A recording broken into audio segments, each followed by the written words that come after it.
Hello, everybody, and welcome back to Ace Attorney Investigations, Miles Edgeworth edition, the only edition. So last time we made our way through a pretty controversial case.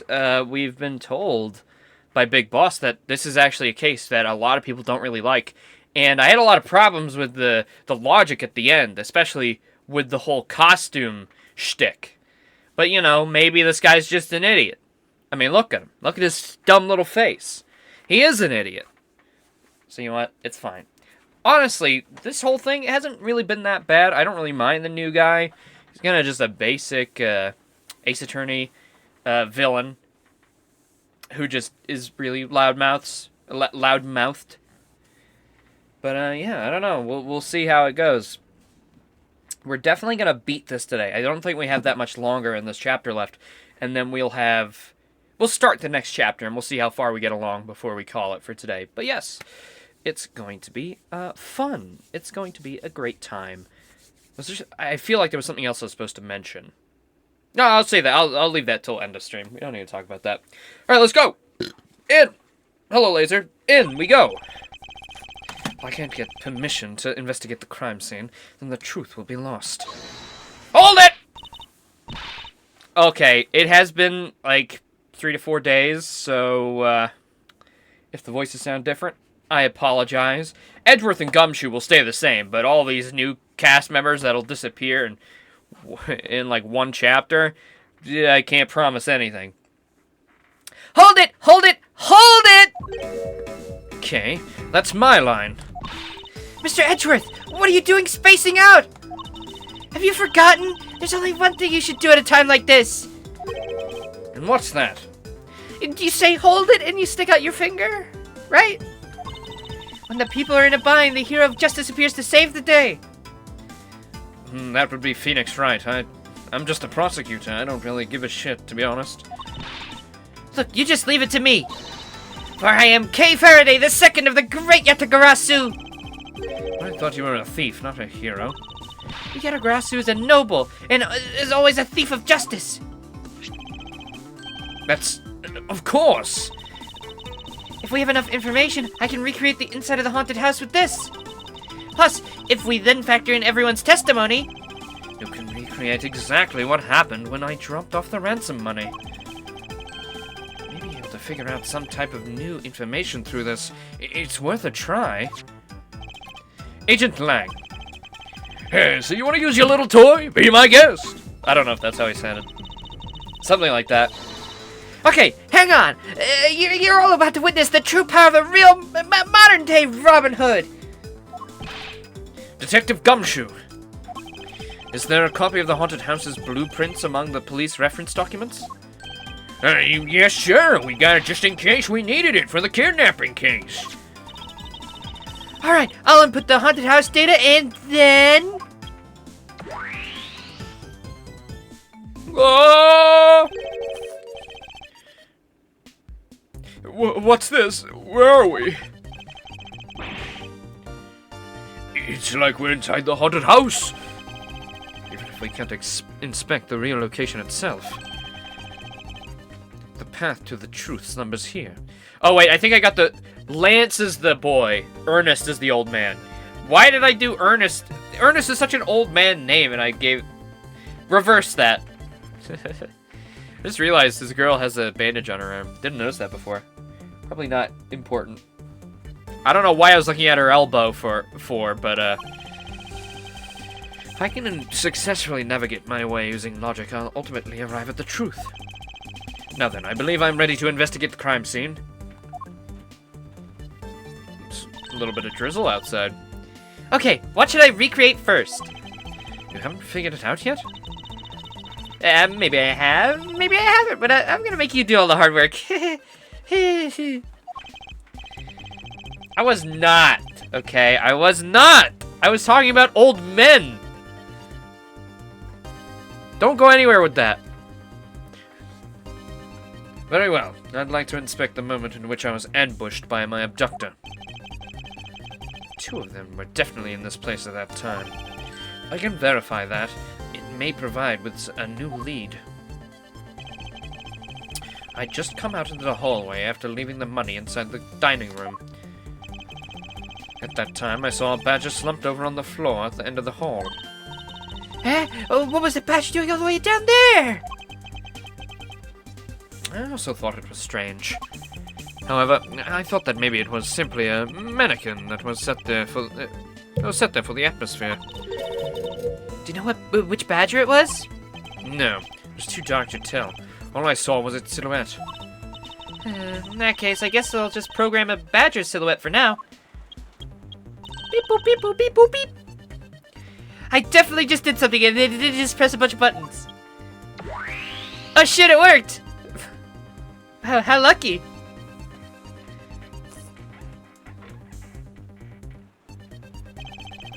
Then I started walking towards the exit.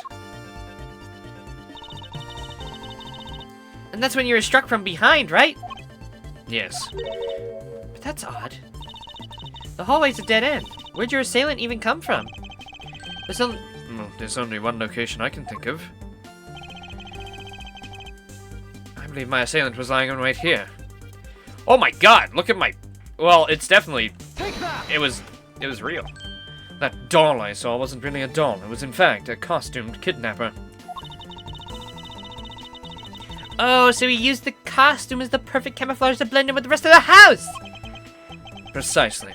He waited until I'd made the drop-off and was about to leave. Then, just as he saw me take a step forwards to the exit, he stood and launched his attack. I can think of no better hiding place than this.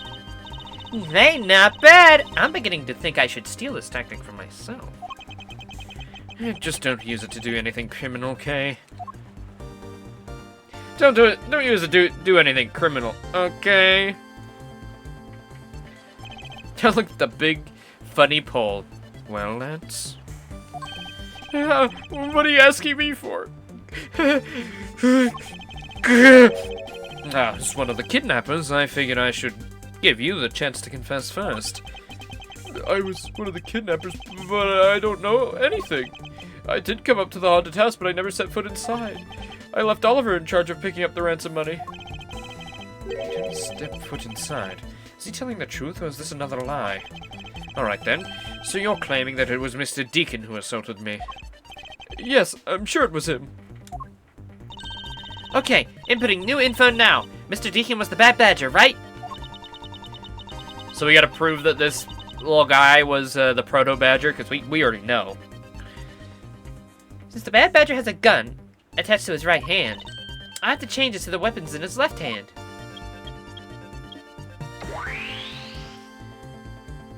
Maybe. I don't remember, honestly. Now to verify the fact of this recreation.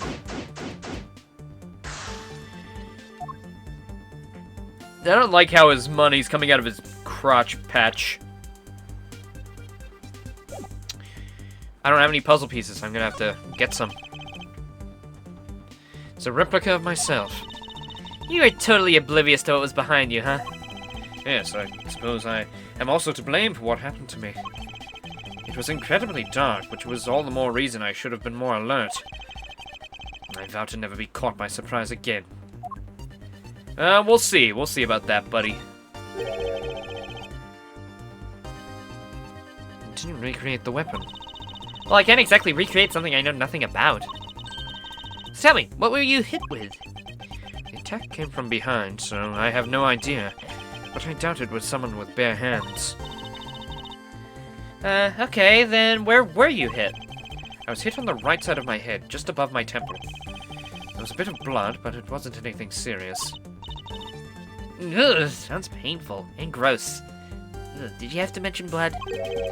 Why are you smirking like that when you say it? It's just your imagination. Now, let's see.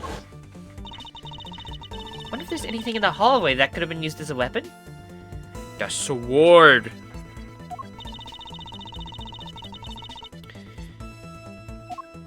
The sword. Looking for something the culprit could have used to hit you with. I haven't got it yet? I don't have it. Broken prop sword? Is that the same one? Take that! I have it. There was indeed one such object lying here in this hallway. Oh, it was kind of like a little trick. I'm getting notifications. Did you just ask if stream was up, Laser? I only just got that message through my phone. That was like 15 minutes ago. Why did I only just get it? Thanks, phone. Thank you.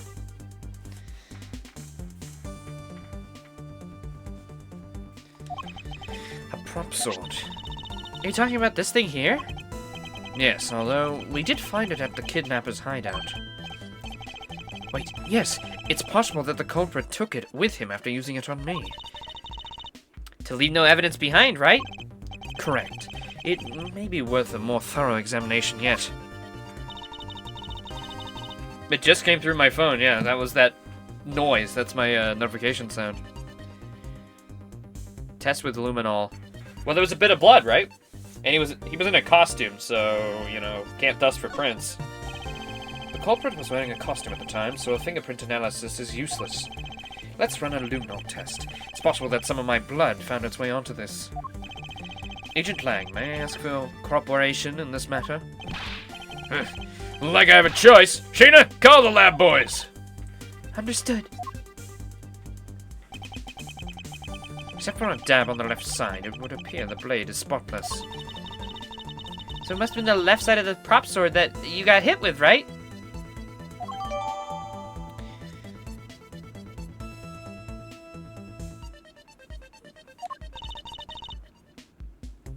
Left side of the prop sword. There's gotta be another hand thing, like, oh, because it's on the left side, he couldn't have used his left hand because of the handle. Is that gonna be it? Even though you could have it kind of like at an angle if you really wanted.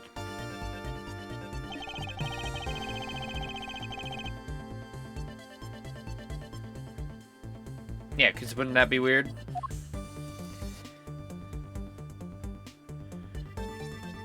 I guess I can try it.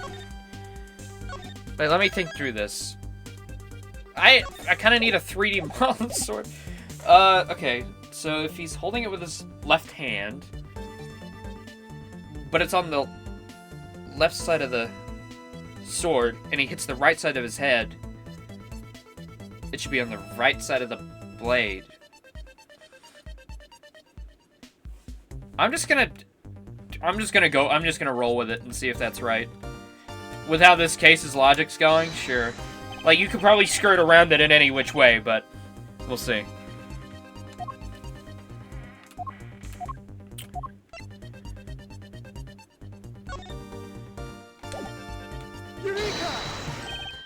Finally, I found a clear contradiction of the facts about this sword.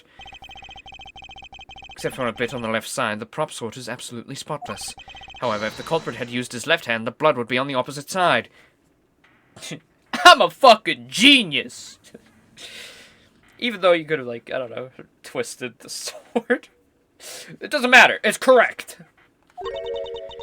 The opposite side? Huh? If the culprit held the sword in his left hand, then the sword's right side would have hit. I see, but the blood's on the left side of the sword, right? Which means that he used his right hand to hit me. Wait, sorry, oops. Exactly, this prop sword has a large handguard attached to one hilt. It would be impossible to hold it with two hands while wearing a costume with such big hands. Therefore, if it couldn't be the left hand or both hands, it must have been the right. I'll change the data to reflect the right-handed swing. Is that right? Could he not have, like, weirdly twisted it to get the blood on the other side? Oh well, I got it right away. I shouldn't really... I'm a genius. I know swords. I know things. No, not yet, Kay. There's no sense changing anything yet. If you change the parameters to the right hand, it'd only create a new contradiction. Conflict with what? The frickin' gun, brother. The freaking gun. Okay, hopefully this does work. Bad Badger already holds a gun in his right hand, so he can't hold a sword in addition. Hey, that's right! Then what now? If it wasn't in his left hand or his right hand, it means that the one who struck me could not have been the bad badger. Are you paying attention, Lance? Mr. Deacon could not have been the one who struck me, which leaves only you as our primary suspect. Fine, it was me! I hate you! It appears that you lied to me yet again. Let's see how quickly they catch up to you, Lance. Wait, isn't Lance left-handed? Ah, yes. But that's what makes his deception all the more interesting. He used his right hand to make it look like Mr. Deacon had been the one to strike me. It was with the right hand? Well, yeah, I already knew that. I was just thinking about the logistics of that being the contradiction, really. I already knew it was the right hand. That's what I clicked onto immediately. Like everybody did. The thing was, if he had it in his... Theoretically, if he did hit him with the left hand, couldn't he have just twisted his arm, kinda, and hit him with the right, or the left side of the sword anyways? Either way, I got it right away, so, you know, I'm a genius. You can all praise me now for my geniusness. Because my genius is showing. I never wear pants, after all. But you see, firing a gun with one's non-dominant hand is difficult. But the level of dexterity isn't required to swing a proper sword. Okay, please input this new data. The one who hit me from behind was Lance. Or should I say, the proto-badger. You got it. Here I go! I don't know why I said that like that. I'm just so excited to be putting people behind bars. So creepy. Now, we have a faithful recreation of the situation around the attack on me. Alright, all we have to do is examine this new recreation and... Uh-oh.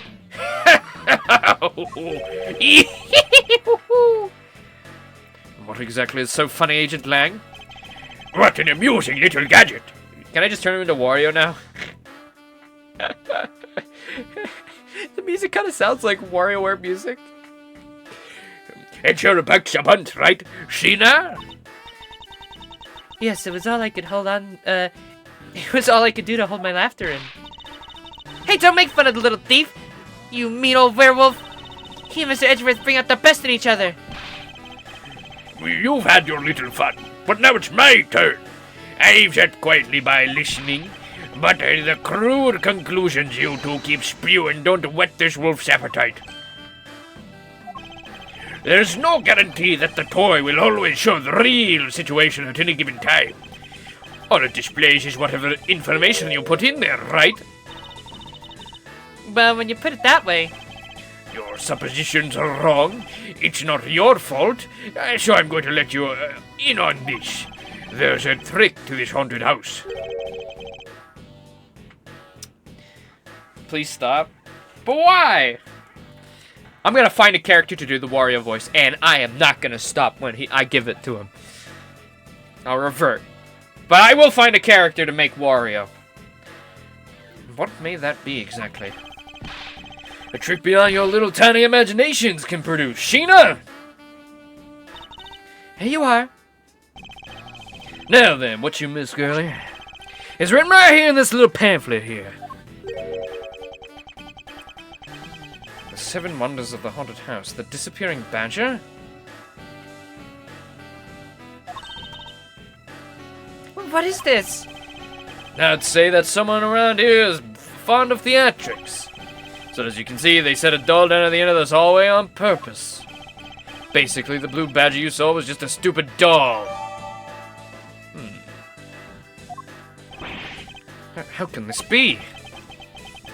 Guess that throws your whole theory about it being your attack is right out the window. But that can't be right! Maybe the culprit hit the doll somewhere! And then he laid down and pretended to be it instead! If the criminal couldn't even hide himself in the hallway, how could he hide a giant doll? You get it now? This is all thanks to your presumptions. Your logic started off weak and led you to the completely wrong conclusion. Well, I mean, we know better. It's a completely right conclusion, but, oh, okay, I'm ready to cave his skull in with my King of Prosecutors trophy now. Now get off your high horse! Mr. Edgeworth!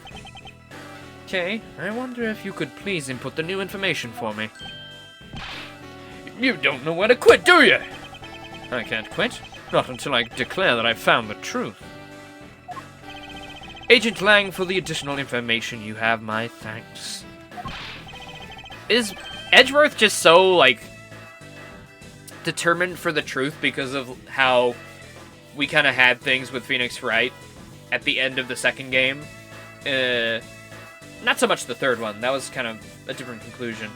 But, that was more for Phoenix. But where like, the big arc for Edgeworth left off, it seems like it's majorly impacted his character for the better. Okay, I'm updating the recreation now. I mean, it's pretty obvious to everyone, but I just thought I would mention it. Because that especially was, it just, like, clicked, like, oh, yeah, old Edgeworth would have never said that. He'd be, like, done, out of there, like, fucking sipping tea in his high horse. That looks really weird. Look at how it changes from the blue badger into the proto badger all of a sudden. The son of a badger was just a doll. Where was my attacker hiding? Well, that's what we're gonna find out, right? So come on, Mr. Edgeworth, let's go! Yes, let's. This recreation can't be right, which means there must be a contradiction somewhere. Alright, let's take a look.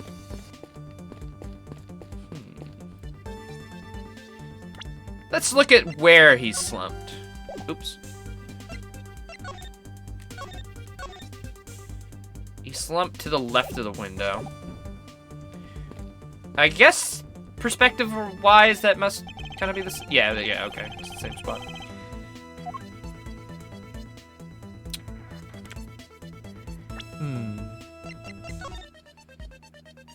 Belt buckle.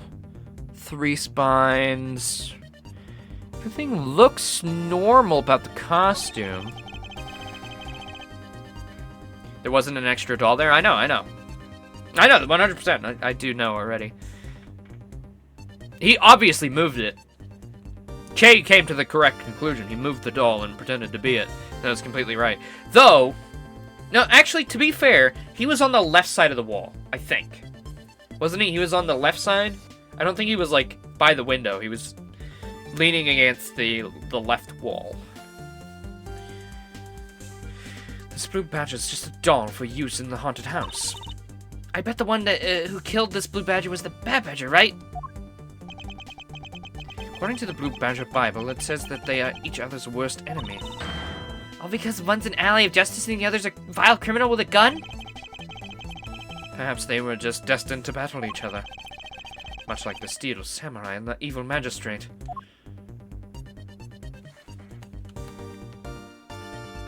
Great to bring that up.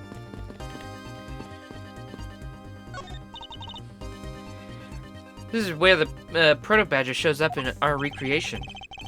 Yes, now the question is, where did it come from? Yeah, there's no place to hide in our current model. Must be an inconsistency somewhere. Well, it was so dark, you couldn't see. When you take a look around, it almost feels like a house of mirrors. Indeed. Who's ever heard of this many mirrors inside of a haunted house before? At least we know that this is the real crime scene thanks to the mirror shards. Like a mirror house haunted house, like a mirror like a mirror house haunted house hybrid. That just fucked my brain. This place is full of mirrors. Okay, so it's a reflection thing then, maybe. Is there just like a reflection that's not reflecting the right thing? Hey, wait, these shards, there's something different about them. Oh? The ones we found earlier are thicker than the shards from these mirrors on this wall. And look, there's some sort of design on the back, too. Pieces from that costume are certainly different from other mirrors. Oh, is the one by that guy a fake mirror? That just, like, maybe the mirror always has the badger on it. And so they move it, and it's like, oh, he's disappearing. What does this mean? be that the pieces are not pieces of these mirrors? Okay, okay. I think I got it. I think it's the mirror over here is a fake mirror. It's not real. And it just has a picture of the blue badger in there. That's my guess. Because it's the disappearing guy. Get Wonderland is full of mystery. See if you can find and experience them all. The 7 wonders of the haunted house. The disappearing badger. Seeing is believing. It's do or die for our can the bad badger and arrest the bad badger. Gate Wonderland. You come and watch too. Everyone.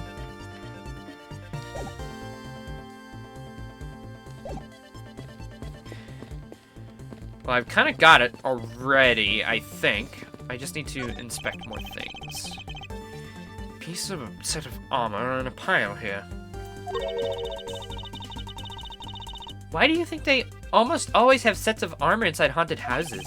I suppose this sort of interior design is meant to bring out a sense of abnormalcy?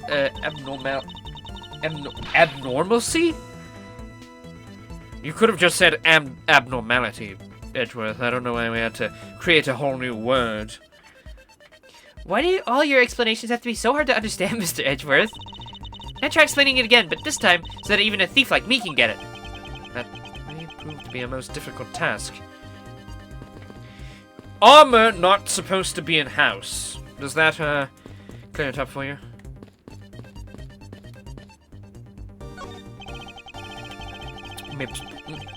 Mips. Sorry. Miss Pops, by my hand, I will prove your innocence in the murder of Mr. Deacon. Therefore, please don't fret. It will soon be over. Do you not trust me?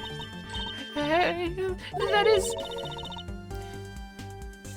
Your face is all beet red, Miss Pops. Oh, does she have a thing for Edgeworth now? No, I can't. I have lights. Lolly, don't tell me that you like that guy more than me. That's... Oh, why am I so pathetic? I'm so easily swayed by even a single glance. What exactly is she going on about? You're a fucking hunk, Edgeworth! Shut your fucking himbo mouth, you idiot! I think you have another guilty person on your hands, Mr. Edgeworth.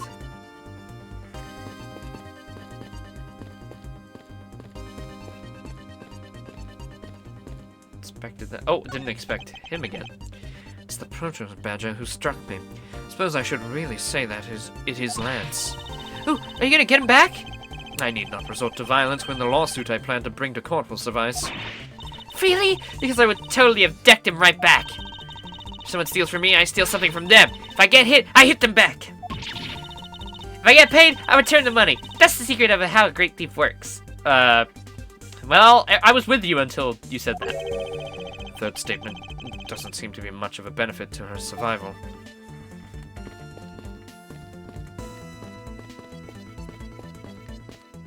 Okay. Interesting. Well, I need to... Do I need to talk to everyone? Did I miss a particular part? Do I need to look at the glass?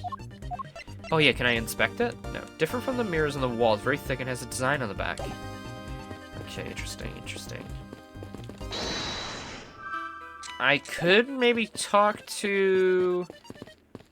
Who...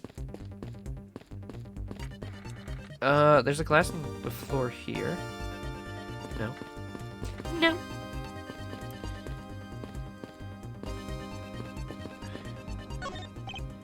I can't believe what I'm seeing, sir. This space that I'm standing in is like out of some sort of crazy dream. Except that this isn't a dream. This is something Kay's gadget. No, wait. This is exactly like a dream, sir. I've never been so impressed. It's a miracle. Someone sure is easily impressed. Edgeworth, this is completely being holographically shown to you. Are you not impressed? I'm so glad you like it. Oh, so this is a product of your gadget. Now I wish I had one too. Well, once this is over, I'll let you play with it for a bit if you want. You do that for me, pal? Thanks. All right, let's wrap this case up already. I've got so many sex fantasies to get out. Oh man, I can have Mr. Edgeworth and Mr. Wright at the same time? God damn! It's times like these that I wonder if they understand the seriousness of the situation. Thanks for letting us use Little Thief. Like she says, reject not those who seek the truth. So keep in mind that I'm not doing it for you. I'm doing this for the truth. Don't worry, I understand. We may have different methods, but our wish is the same. Interesting. Okay, Lance, you have anything new to add, buddy? You can lie all you want, but it will all be for naught, Lance. As soon as I expose the truth, you will be placed under arrest. Mr. Edgeworth, you're pointing at me when you're saying this. Oh, sorry. I don't have my glasses on. How can you do this after all that my dad's done for you? What your father's done for me is unrelated to the charges you face now. Unbelievable. You know, you sound kind of like a bully right now, Mr. Edgeworth. Okay, he murdered a man. that was my glasses. Sorry. Mr. Edgeworth, why do your glasses sound like a controller that just fell down? A limited edition Spider-Man 2 controller at that. Ignore that. Ignore that. If I'm not serious about this, he will never understand the true gravity of his crimes. He's a full fucking adult. He can handle a little seriousness. I will not allow him to remain a child forever. Ha! Now you sound like my dad. Miles, my boy, what's the meaning of all this? You plan to pay me back for all I've done for you with the conviction of my son? I've not forgotten my debt to you. However, your son's crimes are a separate matter. Further, I can't ignore the truth when it's right before me. Oh, you will regret this, I promise you that. No matter the outcome, I never regret the choices I make. Except for when I do, and then, well... Well, that's not... okay. I guess I have to inspect my inventory? Because I can't really inspect anything else. Okay, is there anything I'm missing? Anything at all? Is there like a little nook? The window? I kind of get the idea of what I'm going for here. But I don't have any other puzzle pieces to connect. Nope. Okay, I guess I'll check out my stuff. Like, I can't deduce? Wait, could I deduce when I was looking at him? I can deduce. Alright, let me...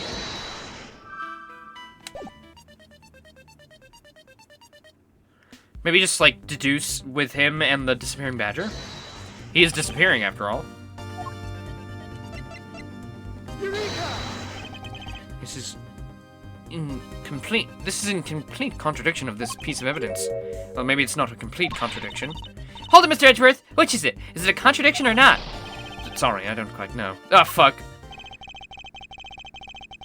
Look, we all know that you're just chasing your delusions, so let's stop wasting time, alright? You want to suspect me, Mr. Edgeworth, but you haven't got a single shred of evidence. No. I say we let the courts resolve the rest. Actually, if you do that, a few days later, Lance was acquitted of all charges due to lack of evidence. Well, we should have created some then! I'm sorry that me last week was so stupid as to let it get that low.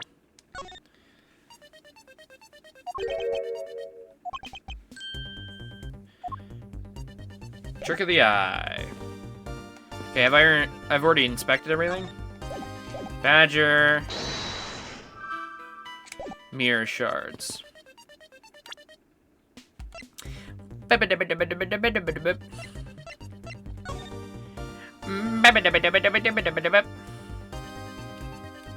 could be the photo rally thing. There's only supposed to be one of each. So that could be something. He would have won easily, yeah, but I mean, Wright could have been, you know, he could have been defending Mr. Lance, you know?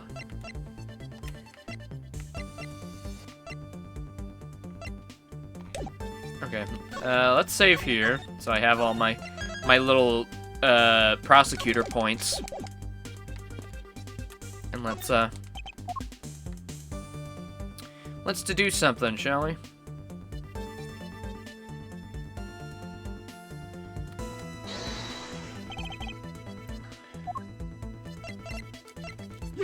Possibly.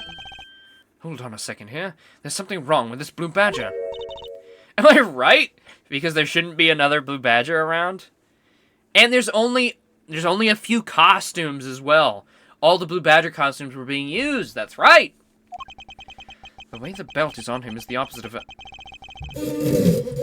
Oh. Or that. Is it on the... Oh. It is. It is. Oh, shit. Oh, shit. Wait, yeah, wouldn't that be a problem with the simulation? Yeah, I mean, look.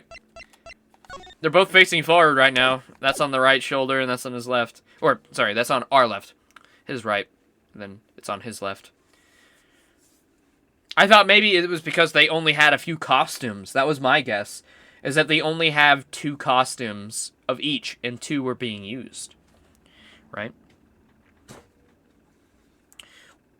One was like a real park attendee, and one was being used in the case. Wait, was he being used? He wasn't being used in the case. Wait. Where was the other regular blue badger? Oh, right. The other blue badger was the girl. Sorry, yes. Yes. I forgot. She wasn't wearing the girl one.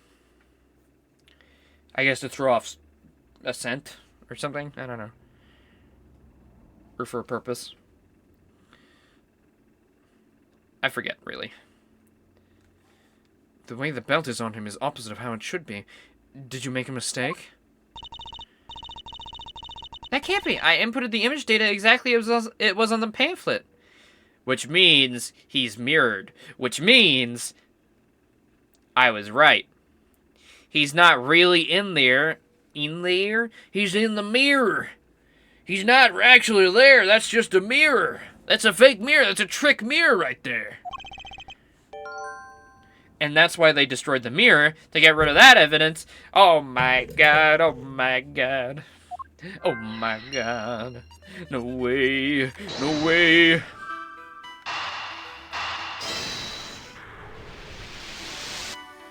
Ba-boom. Okay, do you remember what you said earlier?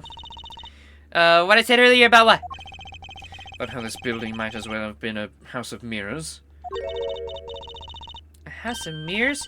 Oh, that would explain that the reversed mirror image. Yes, this blue badger might not be nothing more than a reflected image of a real one. Then was the blue badger you saw just a reflection? When I looked down the hall, I thought I was looking perfectly straight. However, if there was a mirror... Oh, this isn't what I expected.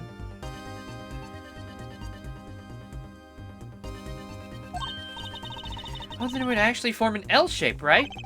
Precisely. I was deceived. The hallway was almost pitch black.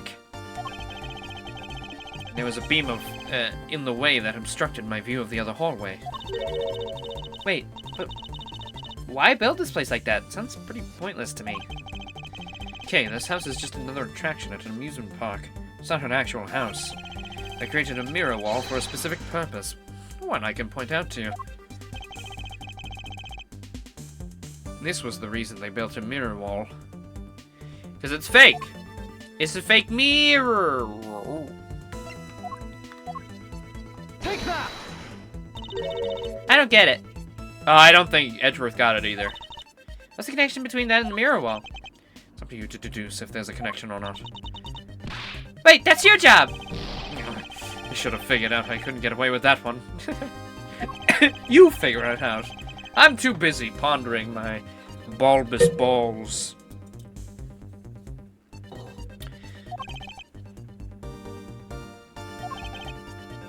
The reason they built a mirror wall... Do I just show this? Take that! Disappearing badger. It says it's written in the pamphlet. The main draw of this attraction is the mystery of the disappearing badger. Oh, so you see him because of the mirror, and then you go and he's gone because it's a fake mirror. I mean, I was right from the start. You mean they built that mirror for the trick alone?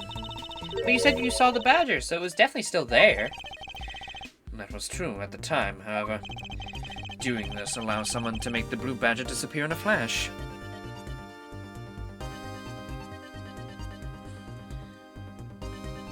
Move the mirror wall, move the blue badger. Dim the lamps.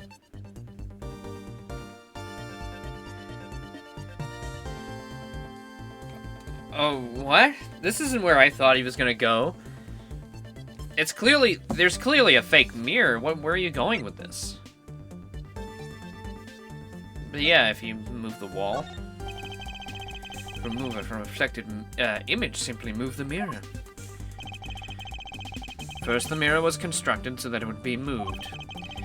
Then beyond there was an empty hallway. Oh, so when they wanted people to see the blue badger, they would open the mirror. And when they wanted to hide it, they simply had to close it again.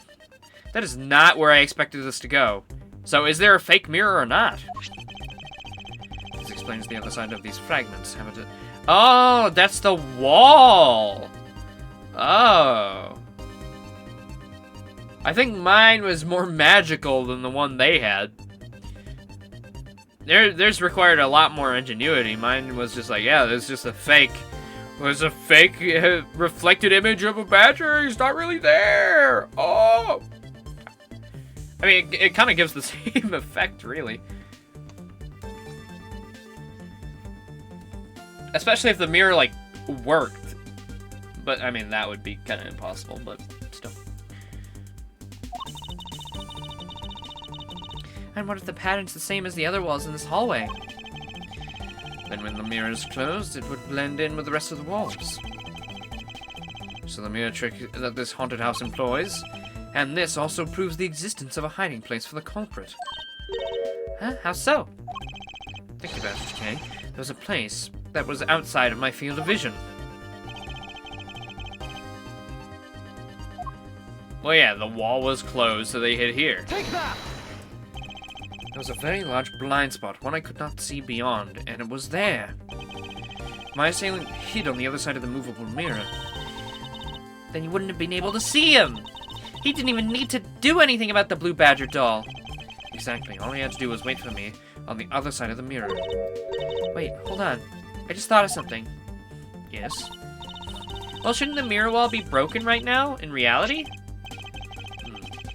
Since we found a few shards of it, we should probably assume it is. Yes, most definitely is broken. The question is, when was it broken? Since we found these inside the victim's costume, that would mean that the victim was there when the mirror was broken. Wait, that sound.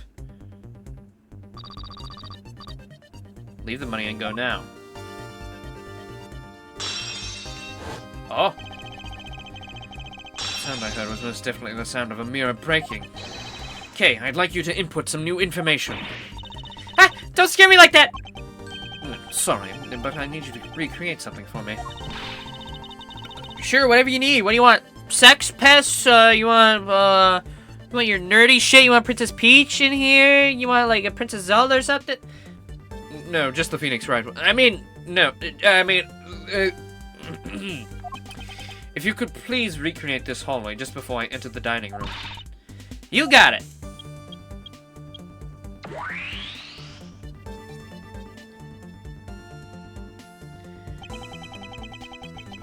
Now this, I believe, this is how it was right before I entered the dining room. Although, at the time, I thought it was but a single straight hallway. Then I went inside. It was around then that I heard the sound of a mirror shattering. You heard what? Then? Yes, I believe it was then that the mirror was broken. Okay, so then when you stepped outside into the hallway again... The mirror wall should no longer exist, Kay. Please recreate that. Got it!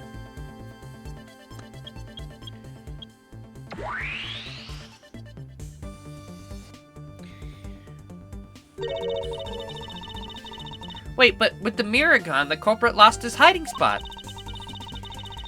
So where did he go in this proto-badger suit, Mr. Edgeworth? That's easy, though. With the mirror gone, he simply hid himself in the branch hallway. I think this about wraps it up. I mean... Contradiction, you did see him at the end of the hallway when you walked out, right? Didn't we turn around and look to see if he was still there, and he was? Or did that not happen? Because I was thinking, like, oh, then he hid there. And because there's a branch, it didn't even matter. He just hid there, and then there was nothing out of the ordinary, you know? That also works.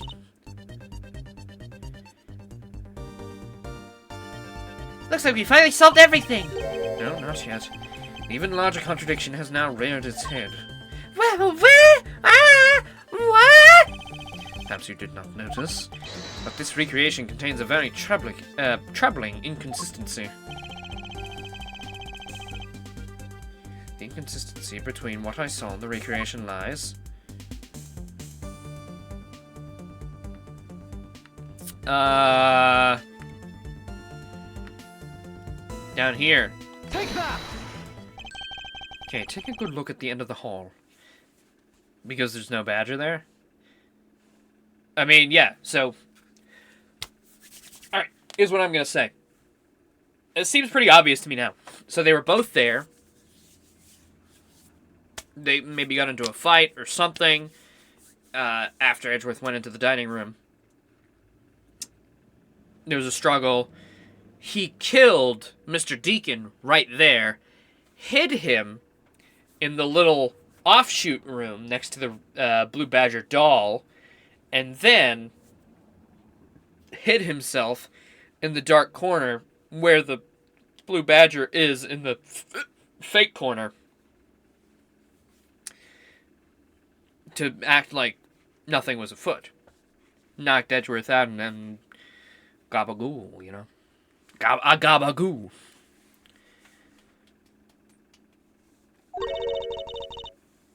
Oh, there's no blue badger there! Exactly, the blue badger I saw in reality is not here. This is the final point on this long chain of logic, the last remaining contradiction. To be honest, the blue badger there could have been also our Mr. Deacon. Mr. Deacon could have been put there, or he could be in with the Blue Badger doll. I think it's like, kind of intermingled. It doesn't really matter. Like, both would give the same effect once Edgeworth turned away. It would make more sense if Lance was the one hiding by the window, though. In the real hallway, the fake hallway? I don't know. The one without the mirror. When the mirror is broken. That looks like it's coming out of my head. My brain. So let me get this straight. When you came out of the dining room, you saw a badger, right? And that is precisely where the final contradiction lies. Something that shouldn't exist was there before me. Who or what do you suppose it was? I believe this is the identity of our mystery badger. Well, it's either of these two, so I'm just gonna go for Lance.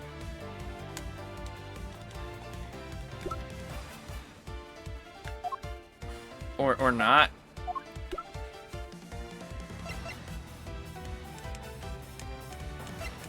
Okay, I guess it's the bad badger then. I guess it's the bad badger. I guess it's not Lance then. Take that! The badger I saw was in actuality the dead victim's body. Yeah, so... No, that was the bad badger. My second theory was correct. I mean, I was right. It's either or. Oh, I gotta move chat up a little bit. Sorry, you guys are in the way of the text again.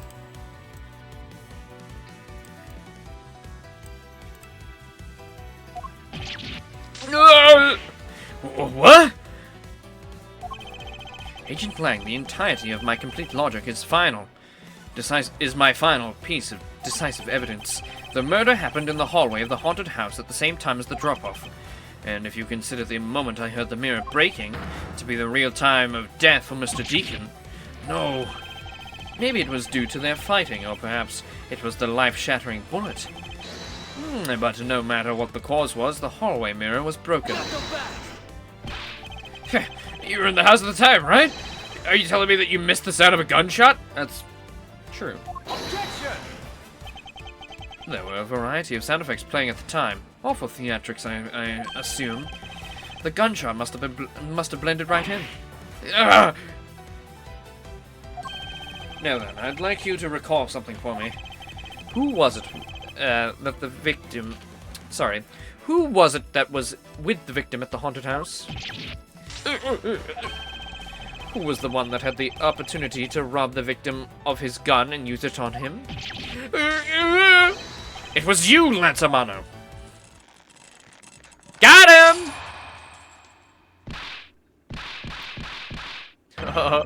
I'm sorry.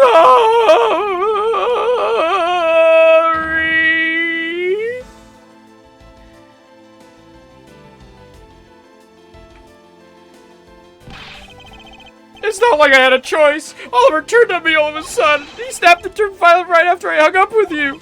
He shoved me to the ground and straddled me. I fought back as hard as I could, grabbed his gun, and I shot him. The bullet must have went through his body and shattered the mirror. If I hadn't taken his gun and shot him first, I would have been the one you found. He's a hardened criminal. He escaped from jail. See, that's justified self-defense.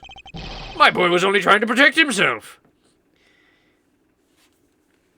Yeah, but then he went on to frame lots of people, his girlfriend, and also Mr. Deacon himself, and he put on a fake show, and then he tried to steal money, and then when he knew he was going to get caught, he returned it, so he would be in good graces with his dad. You're being duped. Completely. That remains to be seen, and will have to be resolved in court. Agent Lang, I leave the rest to you. As if you were the one in charge around here. Guys, arrest these two and get them out of my sight. Wait, I had nothing to do with the murder. The only person you should be arresting is Lance. Wow, way to turn on your son that fast. Dad! Sorry, but you're not slipping away that easy, Mr. Ernest Amano. You tampered with evidence so that you could cover for your son. What a great dad you are, willing to risk it all. Truly touching. By the way, do you know why I'm really here? How could I possibly know the answer to such an asinine question? You wound me. I came all this way from across the sea just to see you, you know. You came to see me? What's that supposed to mean? I have a few things to ask you, Mr. Amano, about a case from 10 years ago. Case from 10 years ago? Oh, what's the name that you use here for that case? Sheena! It's known as the KG-8 incident.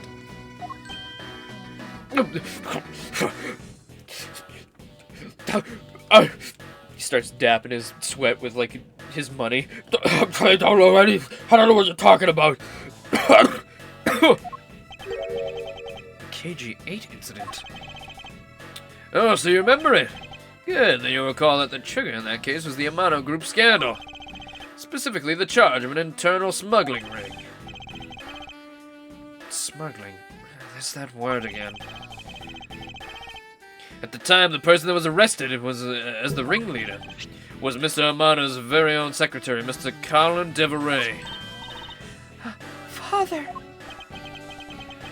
Even though you pushed the crime onto your then secretary, Mr. Deveray, I always suspected that you were involved with the smuggling ring, Mr. Amano.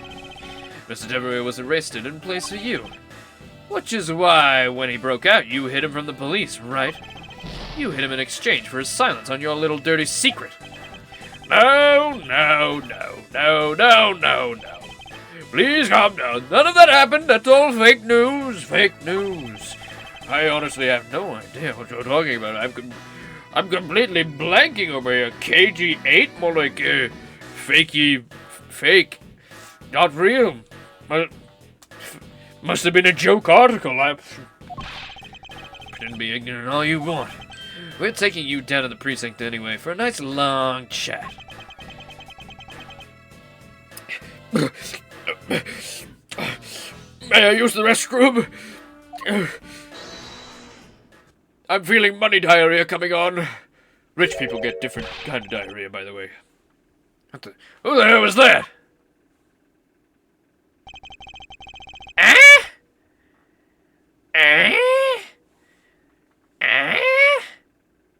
Wait a minute. Wait a second here. You're supposed to be dead. This is in the past? I thought this was all after that initial case. Wait a minute. I'll take him down to the precinct if you don't mind. Just who the heck are you? I'm Jacques Portsman. I'm the prosecutor in charge of this case. Oh, Jacques, thank goodness you are. Oh, so this is in the past. I didn't even... Did it say that? Did it say we were in the past? So we're leading up to that initial case? Oh, okay. Or at least... Yeah, no, that previous case led right into this one, so... Oh, okay, interesting. I didn't know that. I must have missed that. Or forgot it.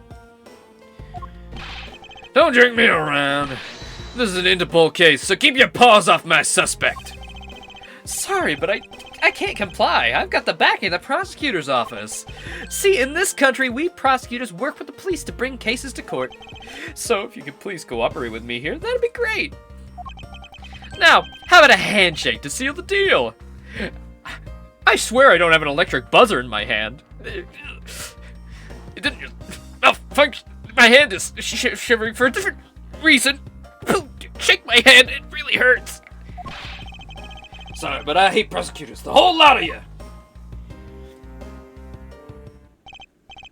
Guys, arrest the two suspects. Sir!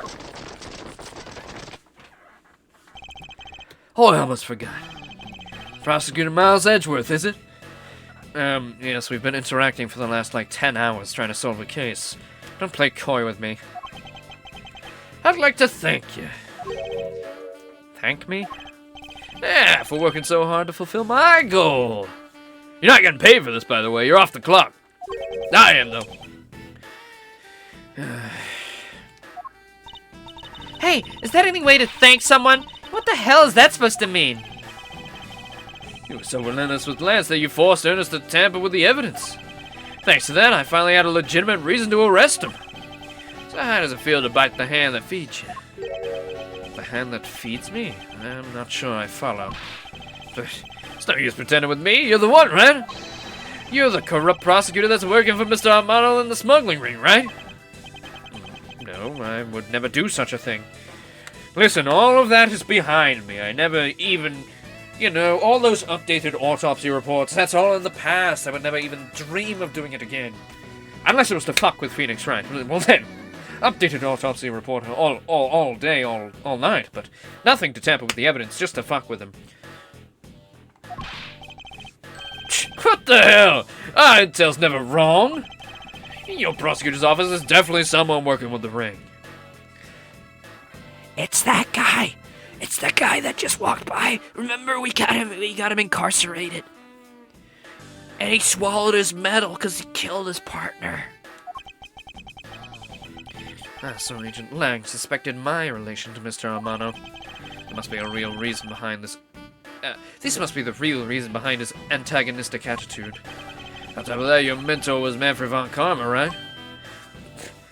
Don't say his name. Don't you dare say his name. There were non-stop rumors flying around about forged evidence with that guy. You're not twisting the truth behind those closed courtroom doors, are you? The courtroom is a place where the truth is revealed. Yeah, don't worry. It's not only you. The whole lot of you can't be trusted. Prosecutor never lost in 40 years. Every defendant must be found guilty.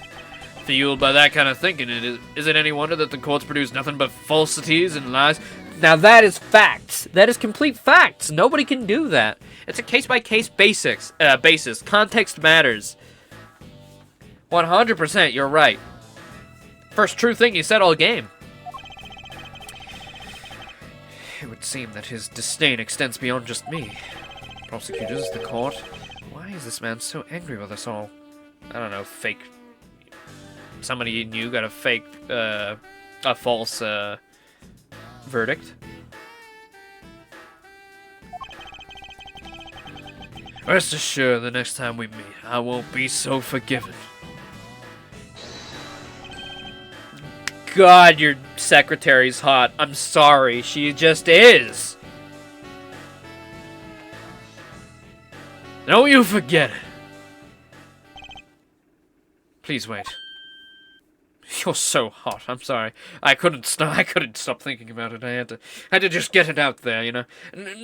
You know, don't expect any like committed relationship. I just wanted to say it before you left. Agent Sheena. Why does Agent Lang hate all prosecutors so? Lang is the head of the long-honored House of Lang in Zhangfa. The heads of all police-related divisions in that country were of Lang blood. What do you mean by that? Aren't they still? They were revered, but that was long ago. They don't hold that sort of sway anymore. And it was all because of the courts. How can that be? The prosecutor once withheld and tampered with the evidence on one of the Lang detectives found. That evidence purity was tarnished and cost the Lang family its honor and trust. But not all prosecutors are like that. That racist son of a bitch! Even so, Lang will never respect the court again, or any prosecutor. So Agent Lang was a man who hates all courts and is unwilling to forgive prosecutors. Well, looks like I'll have to call in a few favors from one Mr. Right. Ugh.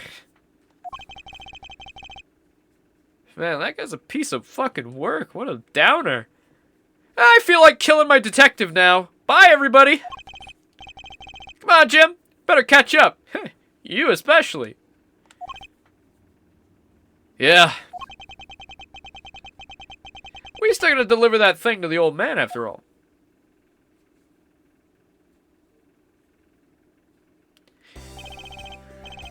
Edgeworth. I'm from the future. I'm Future Cumshoe.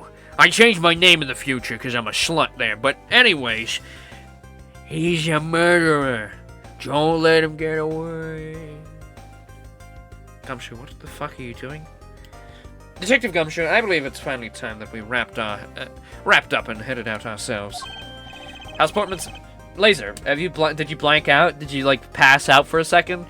We had a whole rant about that. We're in the past right now. This is in the past. I don't know if they even told us that we're in the past. I think that it just got revealed actually. Because he's there with his partner.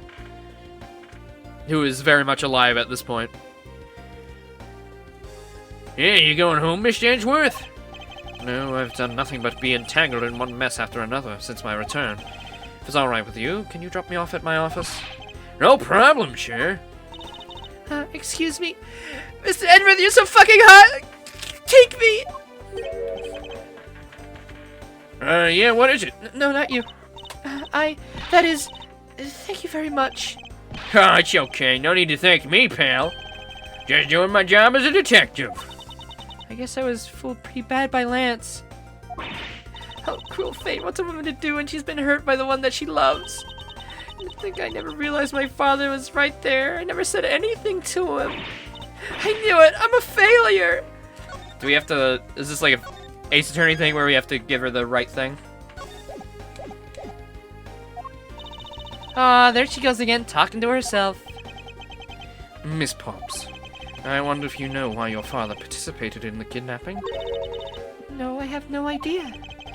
Your father died while he was trying to stop Lance, which means that from the beginning he had no interest in the staged self-abduction.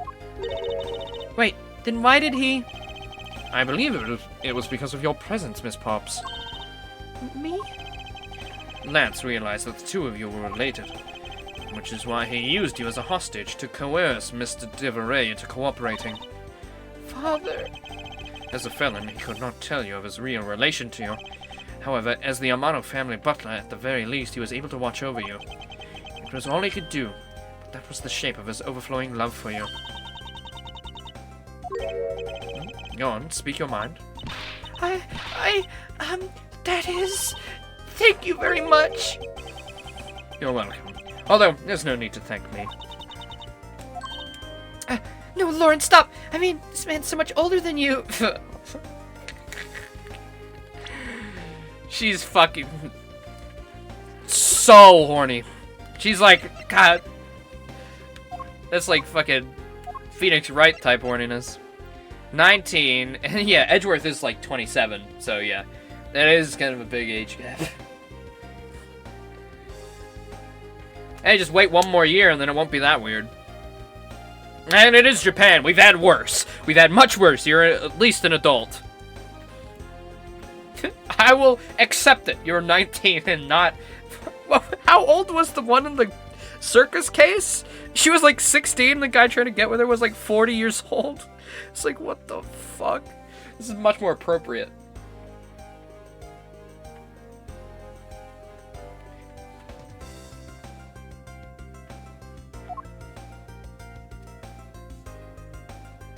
Aww. Looks like you've completely stolen her away, Mr. Edgeworth. Way to go, sure! Now you're finally scoring for the team. Your technique is way beyond the level of a great thief. What are you going on about now? I'm just a genuine nice guy. What? Huh? Wow, your deducing skills may be sound, but you have no street smarts. Yeah, that's Mr. Edgeworth for you. Yeah, I mean, he still hasn't figured out who I am at all. If you haven't remembered in all this time, I guess I'm just gonna have to say it. This isn't the first time we've met, you know. Well, what do you mean, pal? Mr. Edgeworth, how do you know this girl? Please come, Shua. Looks like you totally forgot me too, Gummy. Gummy?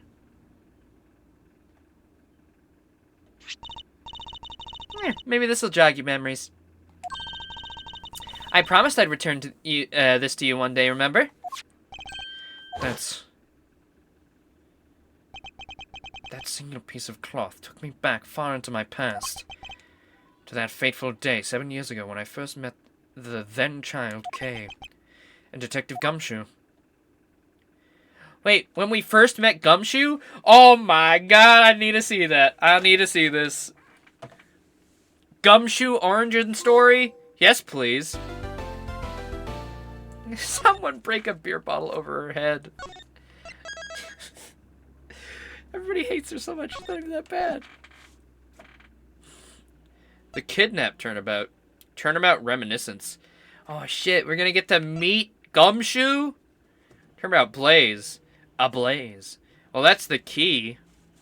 Is that the original Yatagarasu then? Possibly. We've only got 2 more chapters left, really? Oh, okay. Well, we got another whole game after this. And Ace Attorney Investigations 2, according to Big Boss, is much better than this one. I love this game, though. I still love it. Like, this case wasn't even that bad. This case wasn't even that bad. It wasn't even that bad. The Fears to Fathom games? I've never... All these games I've never even heard of. Can I just start this one? Can I skip episode 4? That's crazy. It doesn't even look like it's going to stop me. Of course we're going to go in order. That's good for people, like, returning. Or people who want to just, like, play certain cases again. Kay Faraday, the young lady who calls herself the second Yatagarasu. The piece of cloth that she conjured up has taken me back to the many years ago.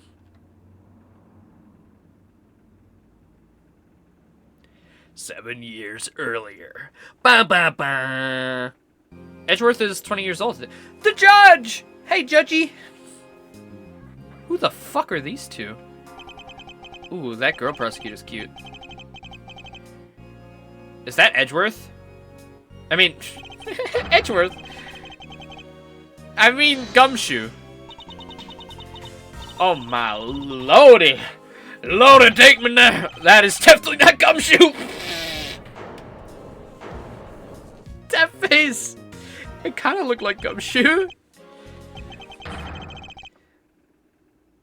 The man sitting over there at that table. You're saying that I'm the Yatagarasu? Don't you dare deny! You told me to kill him when you snuck into the embassy. Are you claiming that Mr. Faraday is the Yatagarasu? Oh, Mr. Faraday. That must be... her dad? Tell the truth. I'm telling the truth! You gotta believe me! That is definitely Wario.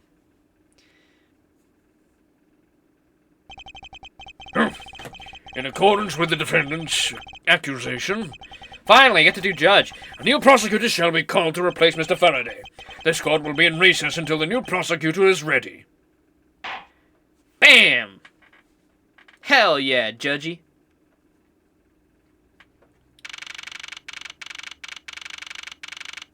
District Court, 3rd floor. Oh, we get to see more of the courthouse. Oh, and we're in our classic costume, too. Not classic, but, you know, the past Edgeworth costume. Young Edgeworth. A young 20-year-old Edgeworth. Me and this guy are the same age. He is so much cooler than me. God damn. I wish I was that handsome. It's almost time for me to enter the courtroom. So it is that my first assignment as a prosecutor will be as a replacement for a prosecutor who has been accused by the defendant. Edgeworth? Yeah. Oh! It's fucking Von Karma, oh shit. What did I give a Von... What was Von Karma's voice? I think it was just a really deep one.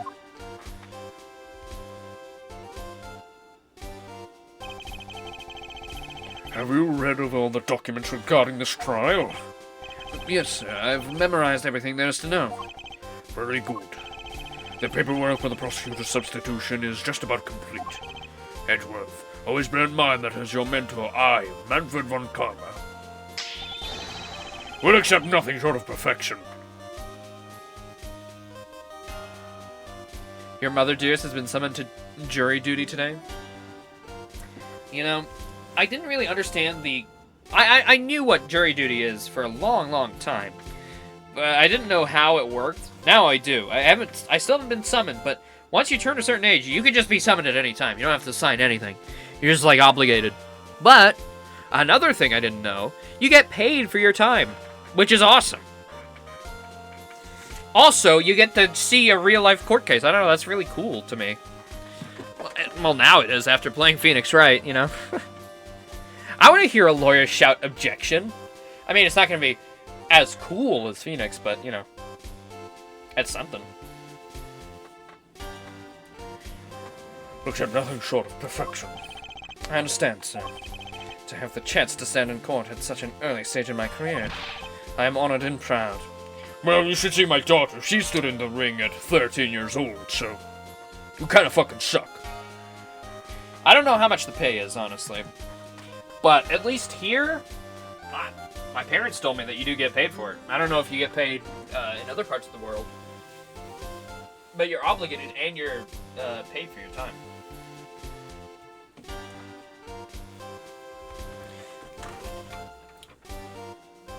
I think if you're, like, not picked, or if the court case is, like, settled instantly, it doesn't matter. I don't think you get paid for that. Or maybe you do. But, like, if the court case gets spread and you have to stay in the jury for the whole court thing, you get, like, paid for it. So, it's really cool. I'm honored and proud. As I watched over your studies, I'm giving you this very rare chance. Prove yourself. Crush the defendant's pathetic lies into oblivion. Yes, sir. He's evil. He killed a guy, by the way. Don't be fooled. He's a murderer. That's such a legendary prosecutor will be watching and judging my performance. You also, you know, faked evidence and stuff to get guilty verdicts. Have to be perfect in every way. Are we actually going to get to do a court case? Bulletin board. The trial schedule is posted on it. Trial scheduled for this week? There's only today's trial listed. This must be a mistake, or this country's judicial system is not working as it should. This is so good. I can drink a whole gallon. I've heard of a water that tastes that good. Maybe I'll give him a minute.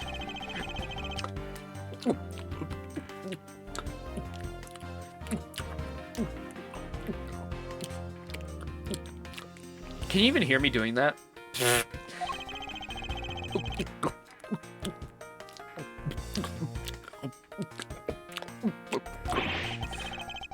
he plan on gulping an entire reservoir dry? I am thirsty, and I think protein actually activated a hydrate that I forgot to fulfill. I'm so sorry. I've got a Pepsi Max right here, chilling in my fridge.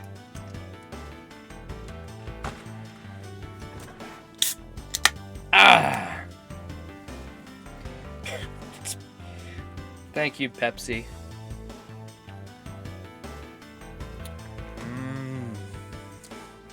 Artificial sweetener.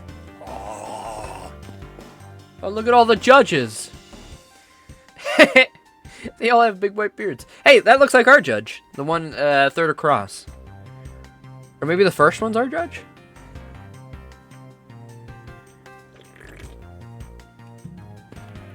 Hello. Aren't these great? Daddy made all of these. Awesome! But you didn't you get fired right after you made them? Yeah, I did. Thanks for bringing that up.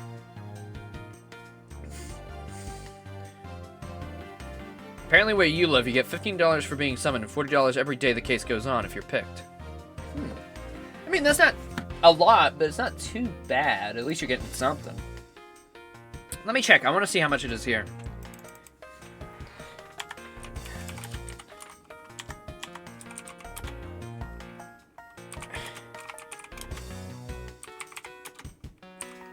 For jury duty NZ. If you're at court between 6 p.m. and 9 p.m., this is your payment for the whole day. For first 5 days you attend court, you'll get $89 each day. Oh my God! For a whole day in court, if you're in jury duty, you get $89. And if you go on for 6+ days, that'll up to $114. If you're in court after 9 p.m., this is your payment for the whole day, $130 for the first 5 days. And then 6 and beyond is $163. I'm hoping for a case that goes on for like 4 weeks then, you know? God damn. Can I just become a professional juror? No, I'd have to like... I don't even... No, you probably can't even be a professional jury person. That doesn't make sense. They literally force people to do it, so...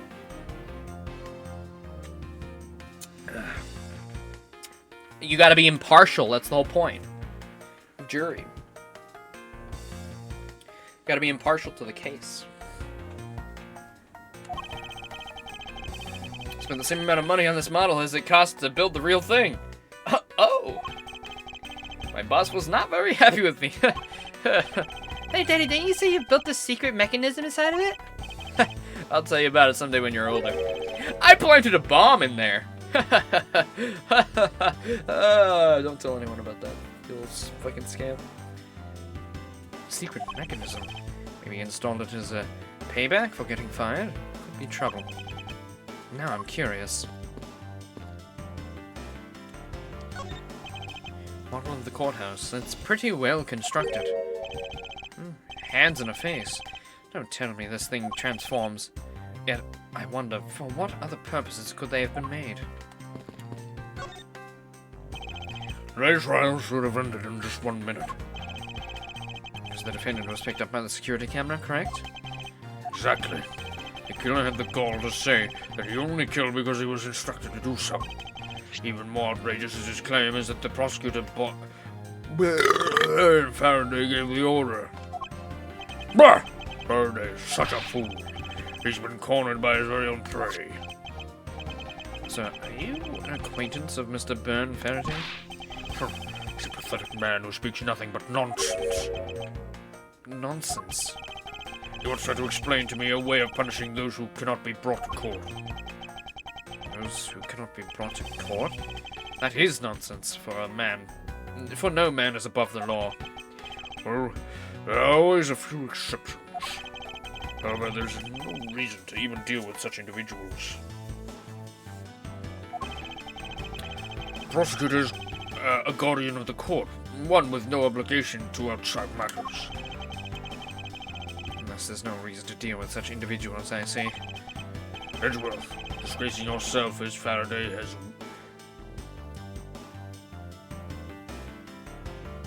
Oh! Disgracing yourself as Faraday has will not be forgiven. Should there be a comma there? Or am I crazy? Because I just melded that. Let's see what they're saying, though. I have no fear. I will not let you down, sir. In place of the accuser prosecutor Baron Faraday, I'll prove the defendant's guilt. Very good. I've secured an hour of recess for you to prepare to do just that. Show them all the power of Von Karma. So, have you achieved a firm understanding of the case?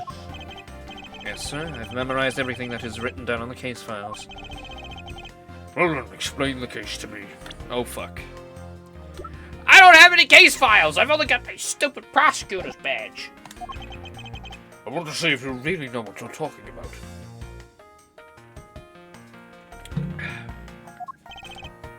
Understood. A murder was committed on the... Sorry, hairball.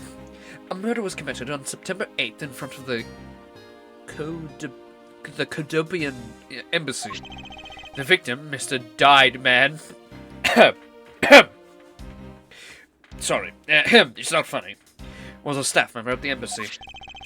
The defendant in this case, Mr. Mackerel...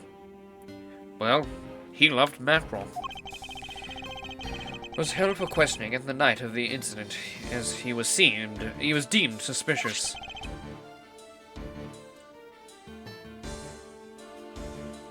Yeah, exactly. I know. That's what I thought Von Karma was gonna say, actually. When he made some shit up about fucking Prey and Hunter and shit, like fucking Craven or something. Like he's a Spider-Man villain. He was quickly placed under arrest for possession of a murder weapon, a gun. Furthermore, at the time of the murder, the great thief Yatagarasu had successfully infiltrated the Kodopian embassy as well. Sorry, it's Kodopian. Just the H there, dyslexia, you know. At first, Rel claimed that he himself was the Yatagarasu. But that he did not kill Died Man. Died Man just, you know, it was in his name. He died, man. What can I tell you? I wonder what he expected to gain from such a desperate lie. Possible that he wants to go down while in the spotlight if he's found guilty. There's truly no limit to people's inanity. But I digress. Continue, Edgeworth. Yes, sir. During the trial, the prosecution presented the security footage that captured the murder. Footage clearly showed Mr. Rel as the murderer.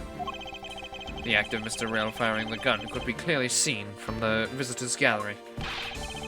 On seeing that, the defendant retracted his statement and admitted to murder. I did it because I was told to, by the real Yatagarasu, Baron Faraday. That sounds about right. However, you've forgotten one thing. Well, this may appear to be simply be a murder of a Kodopian embassy staff member. People are actually referring to it as the second KG-8 incident. The second KG-8 incident? I'm sorry, sir. I fear I've failed to study hard enough. Well, Even among the police, it's information that only a select few are privy to. Bossman is raiding? Oh my god! I've been raided! Thank you, Bossman. I appreciate it. Big heart. Could you please enlighten me, sir? Sir, What do you mean by the second KG-8 incident? in order for me to tell you that, we'll first learn about the original case. Take a look at these documents. This is a 3-year-old newspaper. You've heard of the Amano Group scandal before, correct? Yes, I have. The secretary of Ernest Amano, the Amano Group's director, was arrested under suspicion of smuggling. Correct.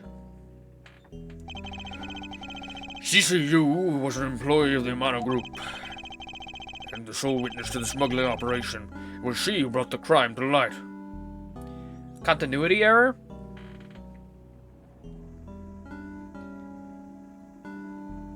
Child has a shirt that shouldn't exist? Oh my god, you're right! Wait a minute! He doesn't... You're right, he doesn't exist yet. He hasn't been created. He gets like created around the first Phoenix Wright game. In like 4 years! Oh my god.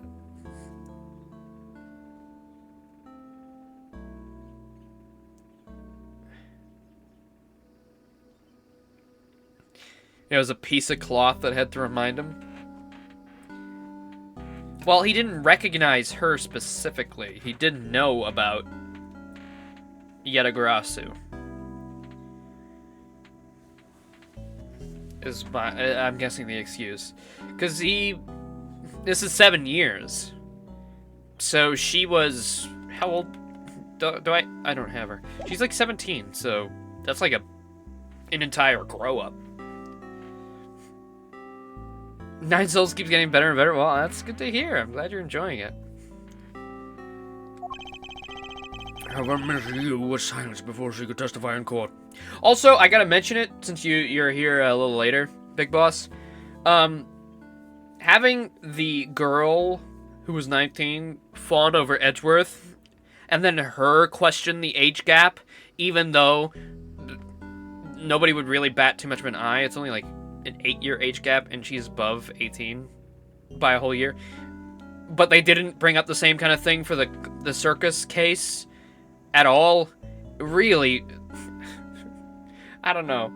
It doesn't sit right. It's like she shouldn't really have to think about that. Like, yeah, that's normal, but in compared to what we've had.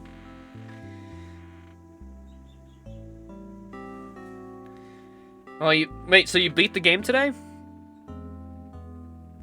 That's horrible. No, it's good. Isn't a Cadopian embassy staff member arrested for the murder? Don't remember that line? It's by the, it's the, what was her name? It was Lance's girlfriend. You have a handful of bosses left? Oh, you mean just the last boss fight you did? Okay. When you say last boss, you gotta understand that immediately, clicks as like, oh, you beat the game. I get what you mean though. It was Lance's girlfriend, and she was fucking so horny for Edgeworth. It was like Edgeworth is just he's risen her up without even realizing it. And she's like, he's too old for you. When Edgeworth is like 27 right now, and she was 19. Which, yes, that is a sizable age gap, but, like, compared to what we've seen, that is completely legal. And not a lot of people would even bat an eye. But it just... them bringing that up here, and not in the second Ace Attorney, it's just... I don't know.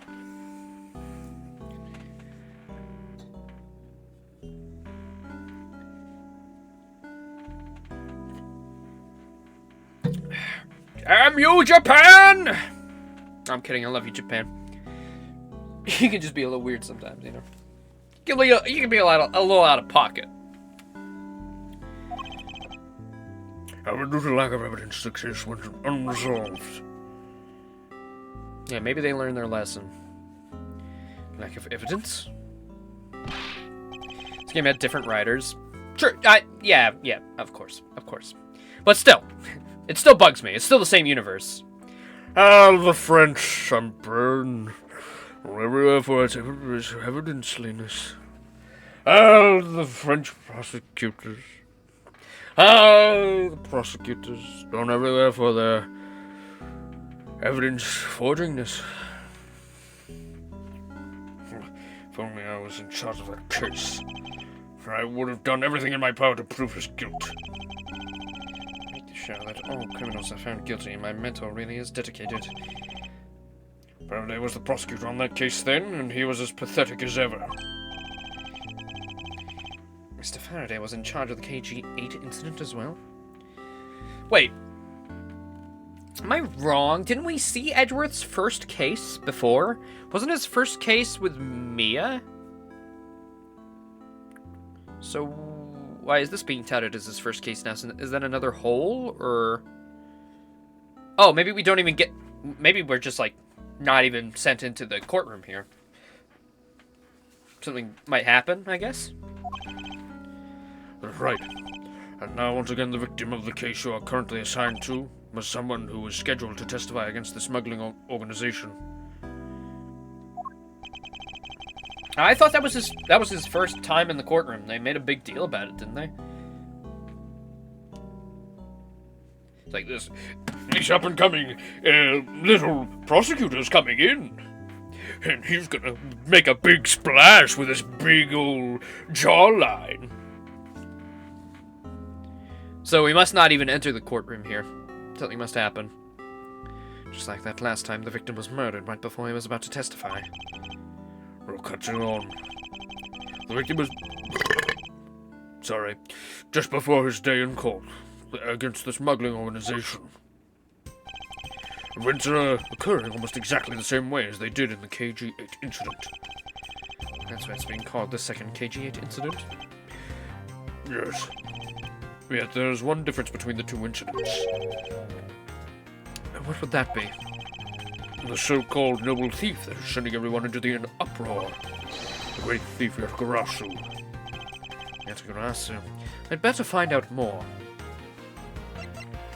This is just talk to your murderer dad simulator at this point. It's true that the Yatagarasu showed up at the Cadopian embassy. What could he or she have been after?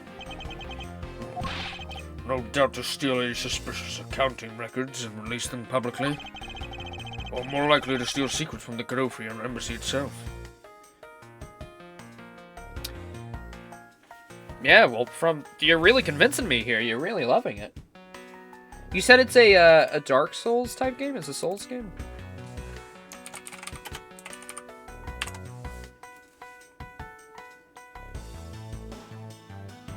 Oh, it looks cute. It's a lore-rich, hand-drawn 2D action platformer featuring Sekiro-inspired deflection-focused combat. It's got 10 out of 10. Oh, it looks so cute. I've never even heard of this game before you mentioned it. Red Candle Games. It came out this year. Huh.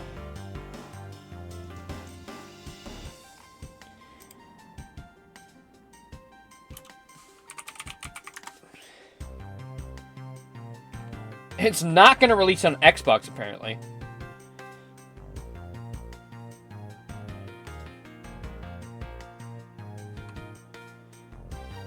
The upcoming Xbox One, PlayStation 4, Switch release date in the USA is expected to be 2024.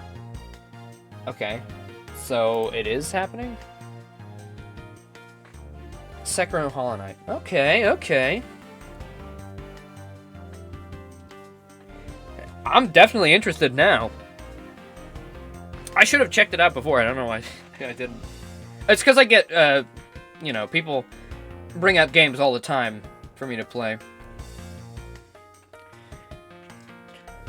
Or more likely to steal a secret from the Cadopian embassy itself. Actually, I've got a few games over there that were recommended that I haven't even touched yet. We've got Neo 1 and 2. We've got, what's the one I just bought? Oh yeah, The Witcher 3. I got that. I think maybe one or two more. I obviously have a bunch more in the backlog than I want to do. It's just finding the right time to play them. Like, I got BioShock ready to go, but I don't know when to pull that out. Actually, that might be good for Halloween. Maybe. BioShock's kind of spooky. A little bit, kind of. Maybe. Hydrate. Alright. More likely to steal secret from the Gropian embassy itself.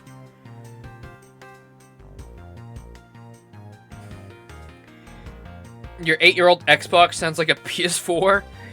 Yeah.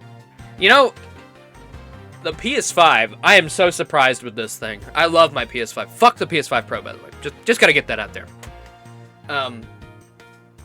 PS5 is so quiet. I gotta say. It's like, it makes some noise when you, like, set it up. But beyond that, it is basically like a kitten. It makes no noise. Actually, it's not a good example. Kittens are kind of...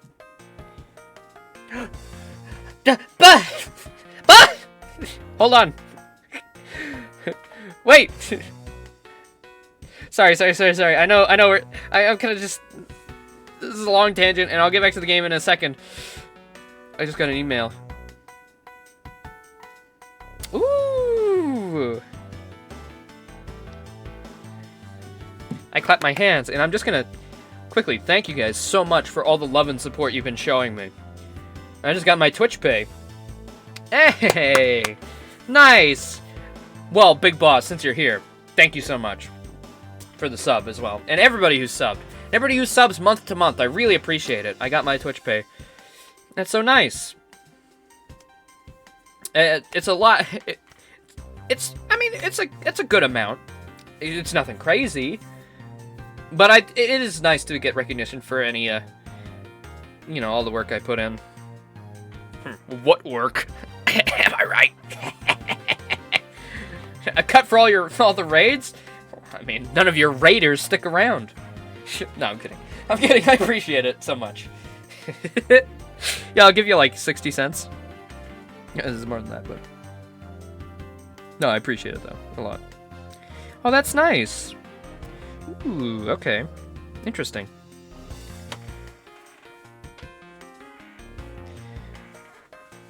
Alright. Is the item in the Yatagarasu stole from was sent to the police? What was it that the Yatagarasu sent to the police? I don't know the details. Anything related to the Yatagarasu is getting the top secret treatment. Still, I find it very ironic. By returning the stolen item to the police was proof positive that the Yatagarasu had infiltrated the embassy on the same day the staff member was killed. Okay, nobody do it. Nobody do it, okay? I'm just saying it because I'm curious.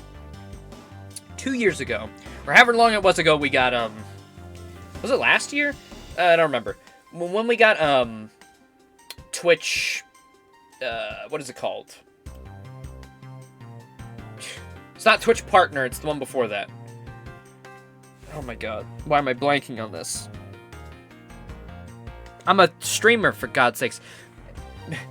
Twitch Junior, when you do all that and you can have subs and stuff, I was able to put in a donation thing. I don't think we've even gotten it to work, because I don't think anybody's used it. And that's what I'm saying. Don't take this as a moment to go and do it. Don't. I'm just saying, I don't know if it works. Sorry, we'll get back. Affiliate, yes, correct. This is my stream, okay? You guys are at fault for bringing all this up, and then Twitch was at fault for paying me during stream. But I still don't know if that actually works, because the last time we had it happen, the robot was broken. So I still don't know if it works.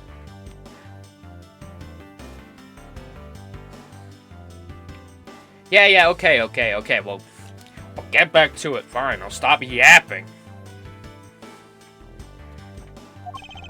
Criminals have a way of incriminating themselves, would you say? It would have been the first time that the Yatagarasu has left evidence behind, correct? Yes, indeed. If you wish to learn more about the Yatagarasu, then I suggest you ask Faraday. Mr. Faraday? He happens to be the prosecutor in charge of the Yatagarasu case as well. He's the prosecutor in charge of both the KG-8 incident and the Yatagarasu case? Mr. Faraday really has a lot on his plate. Ah! Ah, Kay's so adorable! Look at her! She's so cute! Aw! Pinch her little cheeks. What is it, little girl? This scary, mister. Edgeworth, I command you to kill her. Did you need something? I'm gonna trade these coins with you. A fistful of dimes, quarters, and pennies? But it looks like you've got exactly $1. Is this what we want? Yep. Thanks. This is exactly what I needed. Do not let your father with this little girl, Mr. Edgeworth. Go, do it now! Come on! I'm standing right here. I'll disown you right here if you don't. Could that child be here to watch the trial? Did she just want like a candy bar from the vending machine or something? How disrespectful for a child to be running around like that inside a courthouse. Does no one have respect for this country's judicial system anymore? She's like fucking 10 years old. Cut her a break.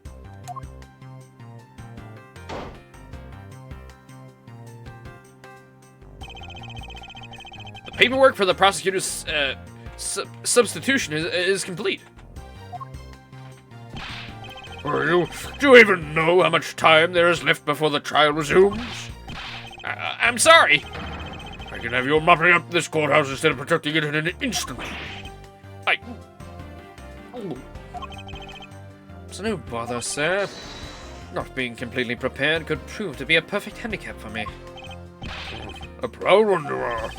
You had better collect the evidence from Faraday and prepare yourself. It's time for your debut, Edgeworth.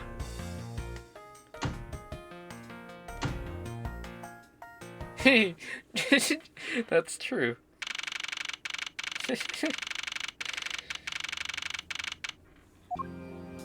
Hey! Objection! Well, no, the court case hasn't started yet, so maybe it's not an objection just yet.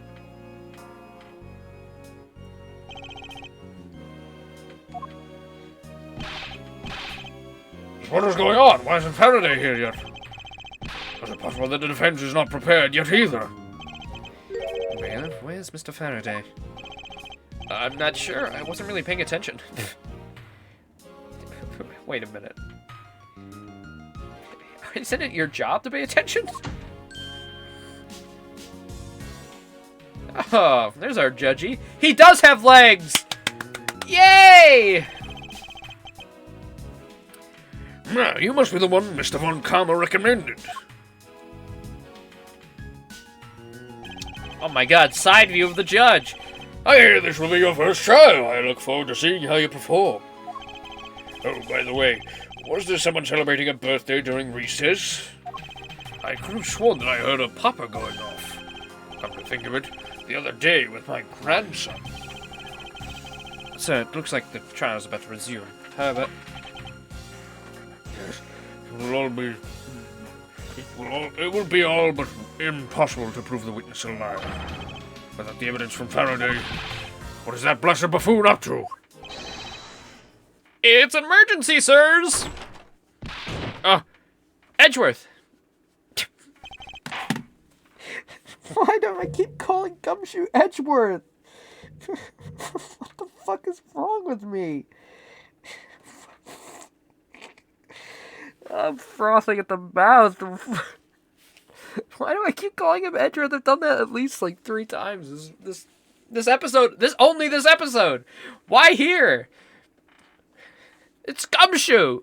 Young Gumshoe. Before he got his cool green jacket.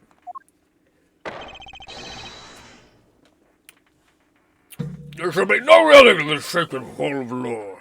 Ignore my case where I bashed my head against this fucking wood and went crazy. Bailiff, remove that man from this courtroom at once. But please, wait, you have to listen to me. There's an emergency. Defendant lobby number 2, Mr. Faraday and the defendant. The two of them, they're both dead, Your Honor. What?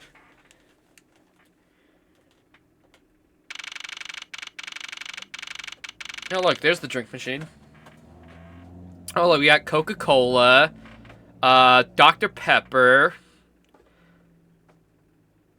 yellow, blue, mountain, mint, coffee,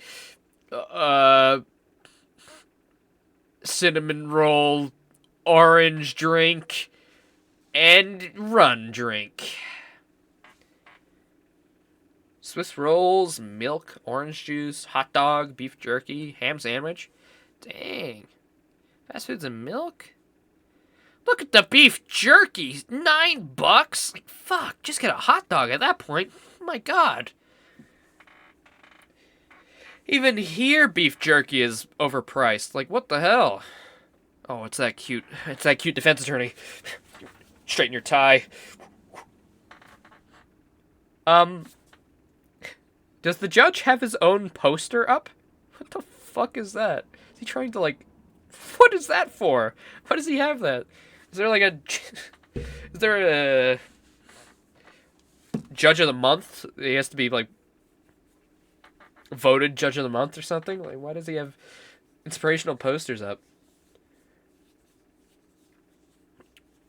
He would need to spend a month's salary on beef jerky. He wouldn't even have enough to wash it down with a glass of milk. It's a classic combo. Who's this? Stay back. He's so large. Oh my god. He's so large, he's in a different art style. No one's allowed in the crime scene, period. Just who does this oddball think he is? Sorry. The black and white detective game is down the corner, the other hall. This is becoming quite the hotspot. Isn't she Mr. Rail's defense attorney? Hey you, no running in the hallway, pal. Even though I was just doing it. Who are you to tell me what to do? I'll never find out what's going on like this. It's time for some civil discourse. And you are... Oh, me? Hey, pal. It's common courtesy to tell someone your name first before asking theirs. Point taken. My name is Miles Edgeworth. I'm a district prosecutor. A prosecutor? I've never seen a prosecutor as young as you, pal. I told you my name. Now would you mind telling me yours? Detective Dick Gumshoe. I just recently achieved my dream of becoming a detective.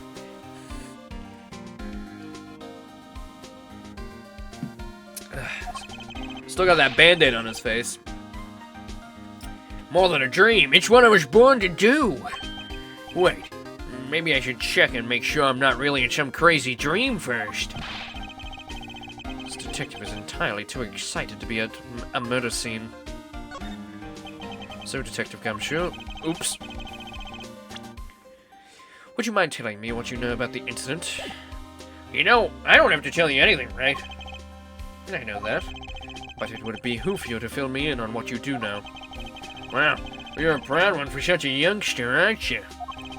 Well, anyway, Detective Bad is the one in charge. Wait, isn't Gumshoe like 32 or 33? So... he'd be like 26-ish? Here.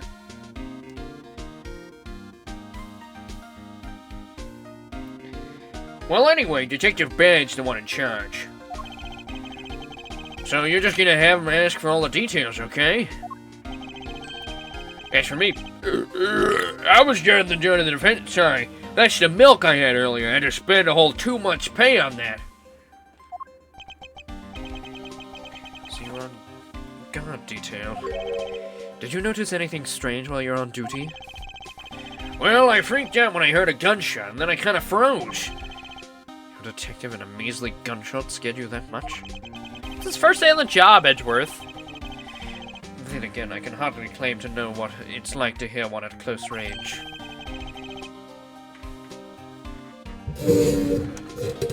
But you literally do? Oh, I know, you were knocked out. No, I think he did hear the gunshot and then he heard the scream. You should know what it sounds like. Maybe he's still repressing the memory. We went into lobby number 2 together and both men were lying there dead. Is that everything? Yep, that's it. I was in the hallway the whole time, but I didn't hear a single peep of a struggle. Interesting. Other than the gunshot, he didn't hear a single sound of commotion.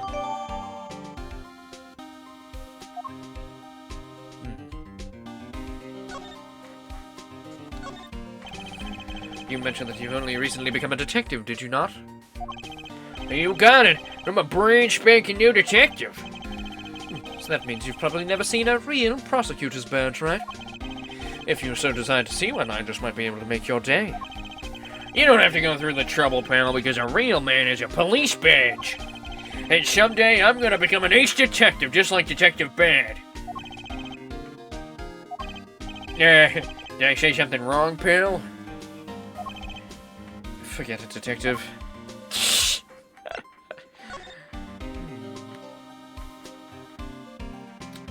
Found not guilty. A shadow over the Yamato group? What's his relation to the smuggling ring?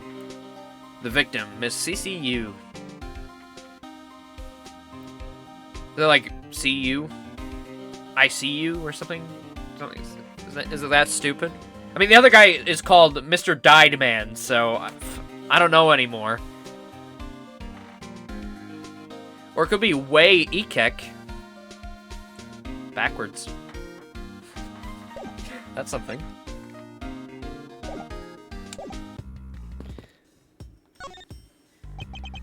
Do you have a minute? You know, I'm not really into talking to people I don't know. Especially at a time like this. I apologize for not introducing myself before bothering you. My name's Miles Edgeworth. I was about to take Mr. Faraday's place in court. Edgeworth, huh? Never heard of you. Forgot Died Man was in this case. Yeah, it's a classic. That's a classic one.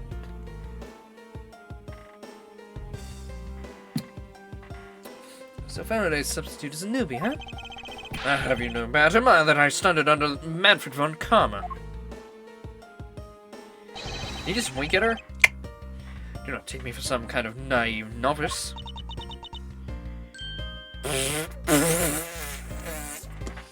Don't you know that guy? He's a murderer and he fucking forges evidence, you fool.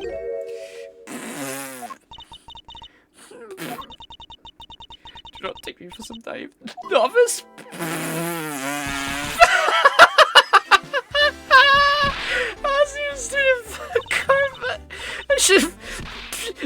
This clothes are a dead giveaway. Stop right there. These are garments of one who gallantly presents the facts. Thanks for a great laugh, but try not to make me laugh so much, okay? I wasn't trying to do anything of the sort. Just kidding. I was just goofing around. By the way, you know who I am? My name's Callisto Yu. Ah, Relation to the case? Is Cece your sister, your mother, perhaps?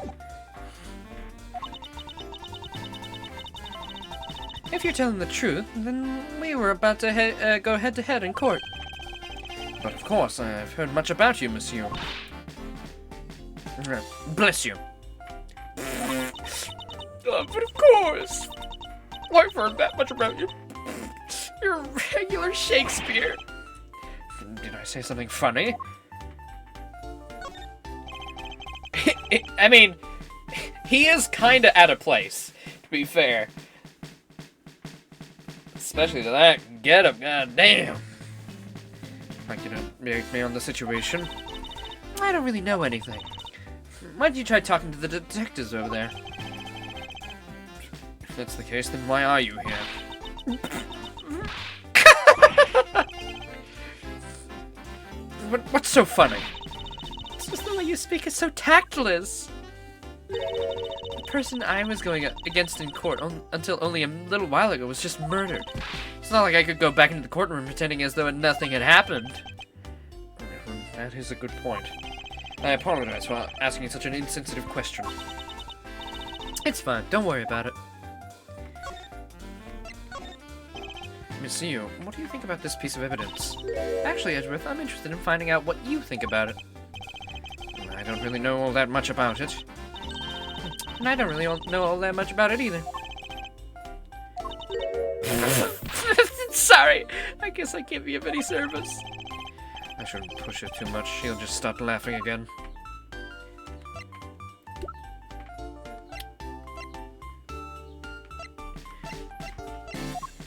Bep. Bep. I hope she doesn't die. We've never seen her before. It's another new character. These characters look really strange. Am I crazy? Like, they look so much different from, like, the regular Ace Attorney art style. I guess it is because it's, like, a new bunch of artists. But they don't really fit in that great. Like, Kay fits in great. Callisto fits in great. And then you got this fucking guy. Dyed man. Look at that face. He was destined to die. He doesn't fit in. He was a fucking anomaly. And then we got this guy. Finally have a profile for the judge, yeah. There he is. His beard doesn't even fit in the fucking thing.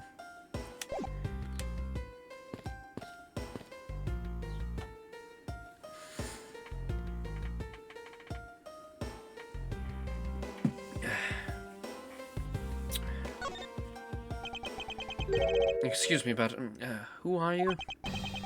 Detective Tyrell Badd. Homicide.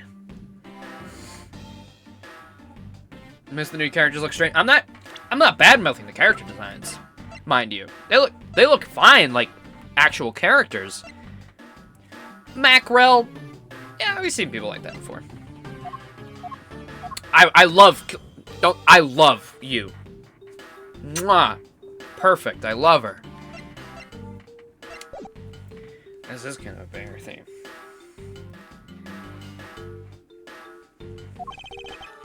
I was informed of the situation and came as quickly as possible. You know, I could be that color if you know, swapped my hue down to, you know, the grayscale. So, how'd you arrive and inspect the body before me? Faraday requested for me to testify in the trial. Plain and simple. Mr. Faraday requested that you be here? I've already contacted HQ about the situation. I've got nothing to say to you, kid. Kid? I'm Mr. Faraday's substitute in today's trial. Therefore, I insist that you update me on the situation.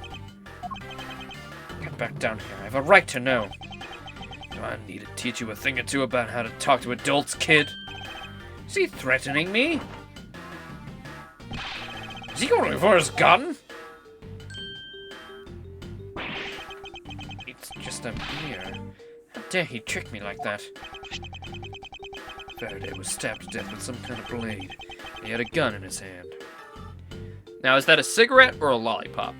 That's the big question.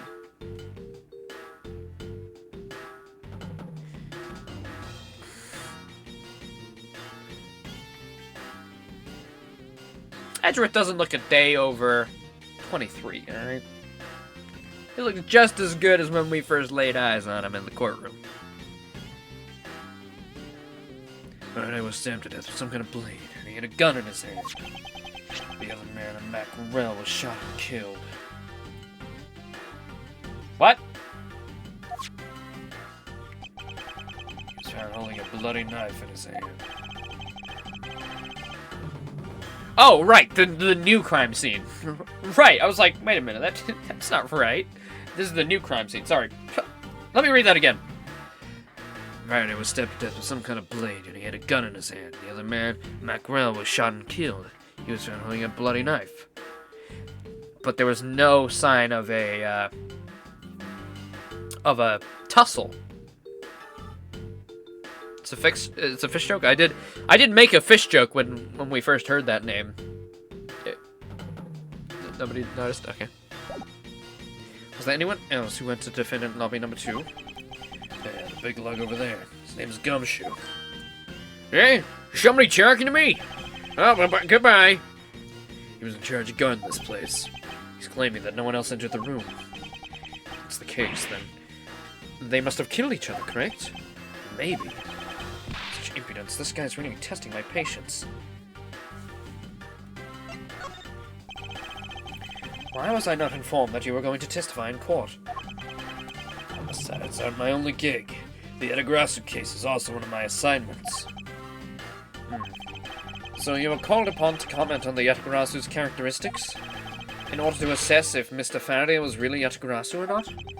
Well, looks like you might just have a brain after all in that head of yours, son. Son? Not your son, Pops. Hey guys, what's going on?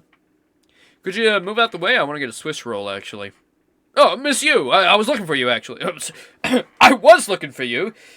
I'll be back. Swiss rolls. There's someone here who wishes to see you. Who is it? A good embassy staff member by the name of Manny Cochin. What? What's going on? Detective Bad and Misused Moods just changed all of a sudden. Wait a second. Wasn't Manny Cochin? I'll be right there.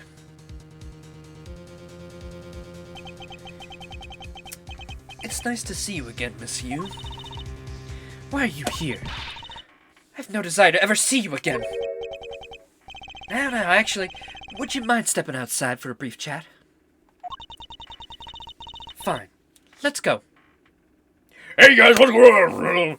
Oh, Swiss rolls. That looks yummy. Bad. Oh, did you guys notice the ants climbing out of the window? Maybe they're the murderer. I don't know. Oh, come, it's been a long time. I knew you'd show up.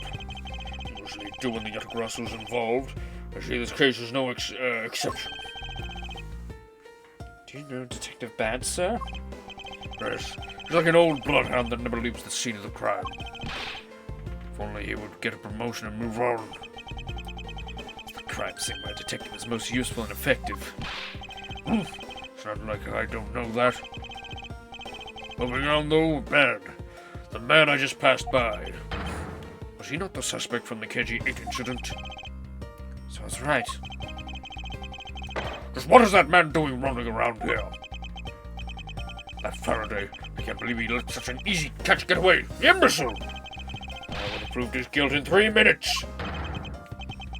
Well, Karma, I think you've said enough for now. It's in poor taste to speak like that about the departed. Very well. Back on topic, I'm placing Edgeworth in charge of the investigation here. Objection! Is that... Oh, she's so young! Oh, she's so adorable! Look at how little she is! Oh, you can just pinch her little cheeks! She's like 12 years old! Aw, I'll give you a little pat on the head. Oh, who's a feisty little prosecutor? You are! Yes, you are! Do you want a Swiss roll? I'll have to bum $3 off you, but... Yeah, she got like a little baby whip! It's like a little practice whip. Papa, how can you place him in charge? Francesca, what are you doing here? I'm here for summer vacation. What else?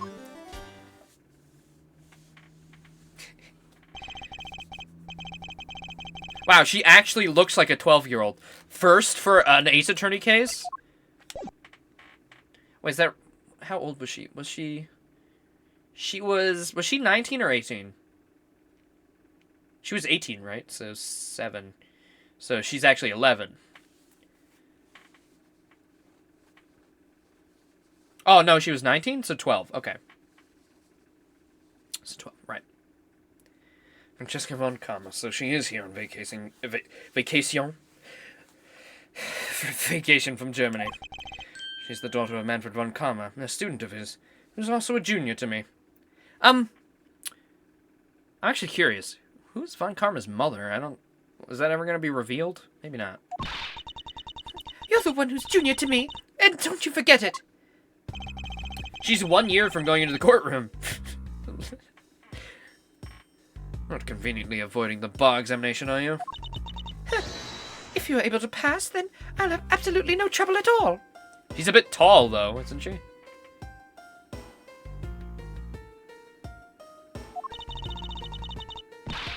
I'll never allow myself to lose to you, never! Why does she always have to be so competitive? Anyway, Papa, are you really assigning Miles Edgeworth to cover the case? Yes, I am. Why do you ask? Well, you know, I'm close to becoming a prosecutor myself. And I am 100% confident that I can do a better job than him. It's just like Francesca. She has no problem bad-mouthing someone right in front of them. Bad. Yeah. These two will be conducting the investigation. Me and baby Francesca? What? Want me to let both of these kids on the loose in the crime scene? Only one of them is a child. This is the perfect opportunity for them to work on their prosecutorial skills. Crime scene is not a place for children to be messing around in. I'm the one with the authority over this crime scene, Bad. And yes, I want my 12-year-old daughter to go and see dead bodies, god damn it! And I'm also an adult. I'm 20 years old. I feel like I should have probably seen a few dead bodies by now anyways. I will not tolerate complaining. Edgeworth, Francesca, I leave this case to the two of you. Understood, sir. Yes, Papa. I will take care of some paperwork for now. Remember, I'll accept nothing but a perfect report from both of you. Do not disappoint me.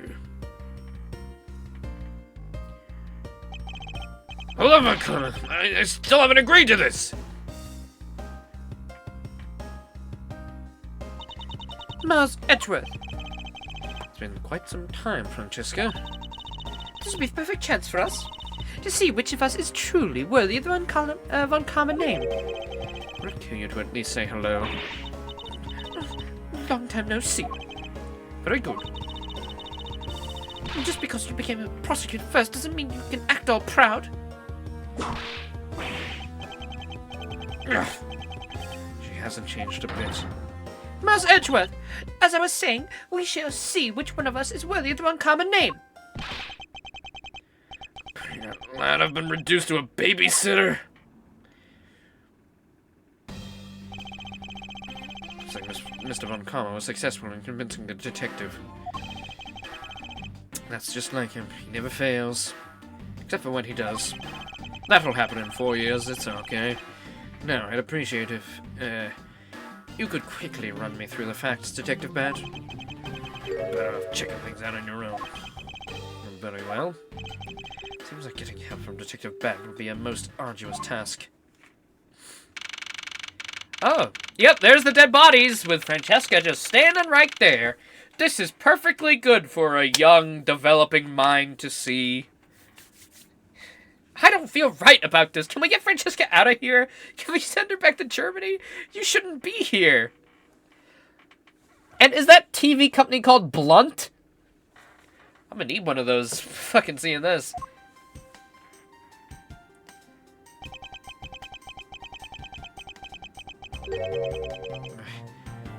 Is the only real explanation that they kill each other simultaneously?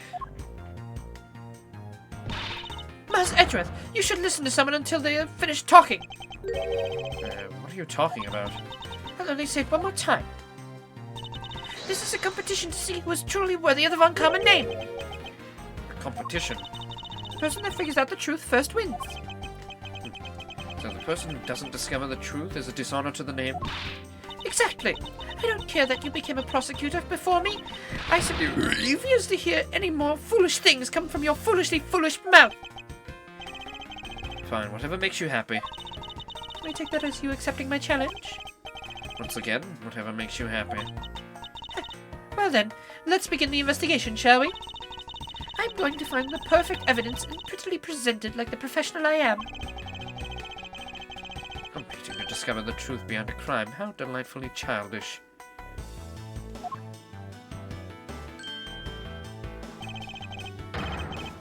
You kids! You kid. I'm a bloody adult. Huh, serves you right, Miles. He just called you a kid. I said kids, kid. How dare you call me a kid as well? Now do what I please. I won't allow you to cause a ruckus on my crime scene. Hey, big guy. Oh. That's bad talking. Hey, big guy, you're gonna watch over these two. Yeah, sure. Detective Bad? Now, do what I say from now on, kids, alright? You'd better not get in our way, Scruffy. You'll feel the bite of my whip if you do. Did Gumshoe, did we see Gumshoe meet Francesca fresh off the presses? Is this a contradiction? Or does this work? I don't know why. I thought Gumshoe only just met her in the second game. But maybe not. Maybe this does add a past. I don't mind if they want to retcon that. It gives them more of a repertoire. Then you, prosecutor boy. Let's get your investigation started already, alright? Great. Even that detective's treating me like a child. We didn't see them meet. Okay. Alright, time to get investigating. Get a move on it, prosecutor boy. My name is Miles Edgeworth. If you were to call me prosecutor boy one more time, it would be my duty as a prosecutor to look into your monthly salary. What? No, not. Oh, please. No, not already. And what would you do with my salary after you saw how much it was? Well, that's up to you now, isn't it? Really? That sounds good, pal. He's so naive. He did already know. Okay.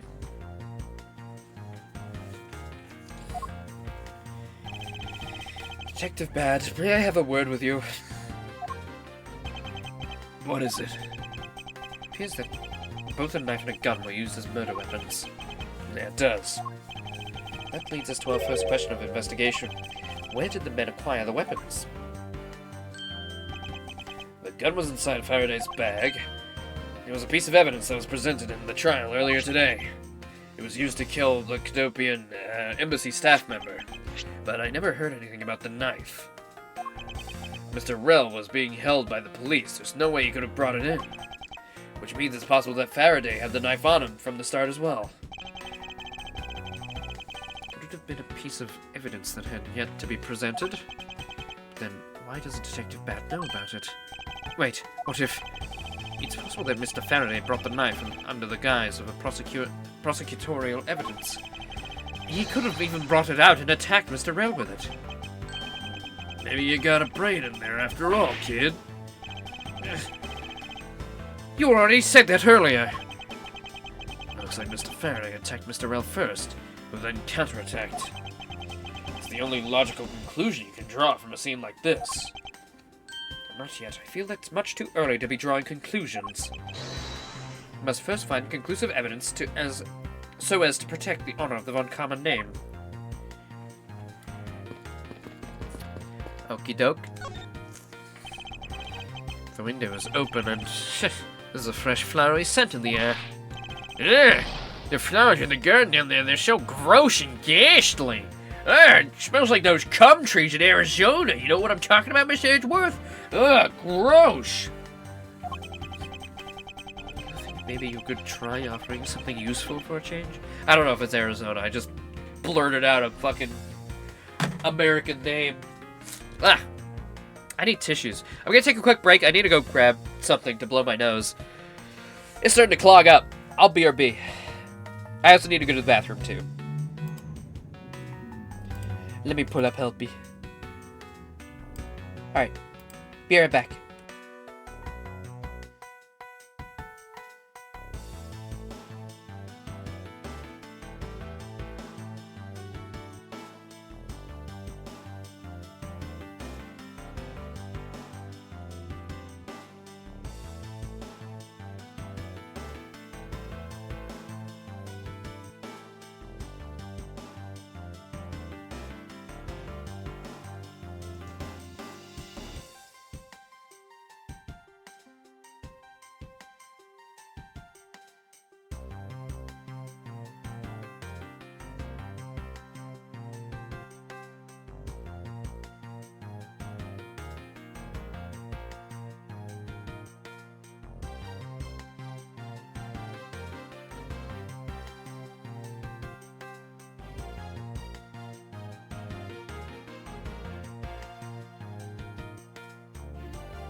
I'm back.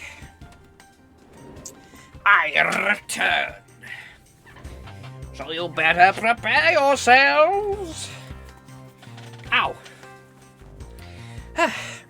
Before we continue, actually, I gotta do something. Oh yeah, I'm back. I got a little box of drinks. I'm gonna put one in my fridge because I love these little things. Goddamn things. Ow.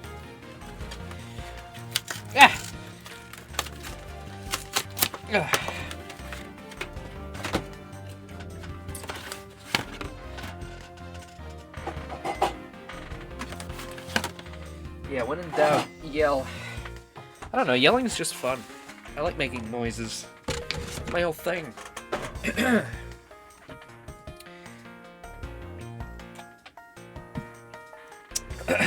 Alright. Here are the BRB. I gotta assign the BRB to another button. My mic stands so quickly, squeaky. Maybe I should invest in a new microphone. I don't know. This one is getting pretty old. And it was only a $50 one. Do you think maybe you could try offering something useful for a change? Well, at least there's no way someone escaped through this window, pal. They wouldn't wake up and smell the flowers after a fall from the 3rd floor. Are you willfully ignoring the fact that there are also iron bars on the windows? So nobody can come in or out. Interesting, but somebody could get shot through. That could happen. That's plausible. That's something. Yeah, I guess there's that too. Either way, no one could get through these windows, right? Out of everything when they were designing the courthouse. Very nice. Blunt TV. Wow! What is it, Detective Gumshoe?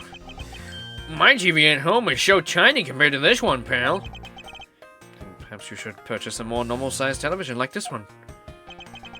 Well, let me see here. Wow, this thing's huge! Oh, and way too noisy.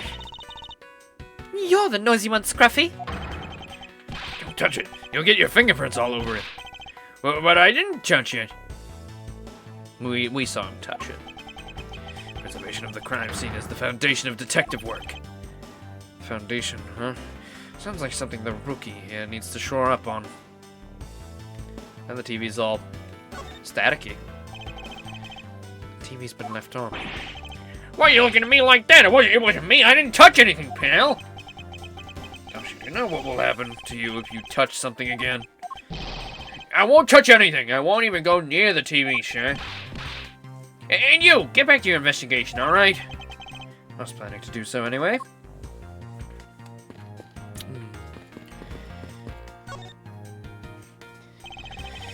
Looks like Mr. Faraday fell on top of Mr. Rell. At first glance, it seems that like they must have killed each other. However, using logic, the only logical conclusion is, aha! I'm hungry. what was that outburst for? My detective instinct just hit me real hard. It was Mr. Rell that fell first, see?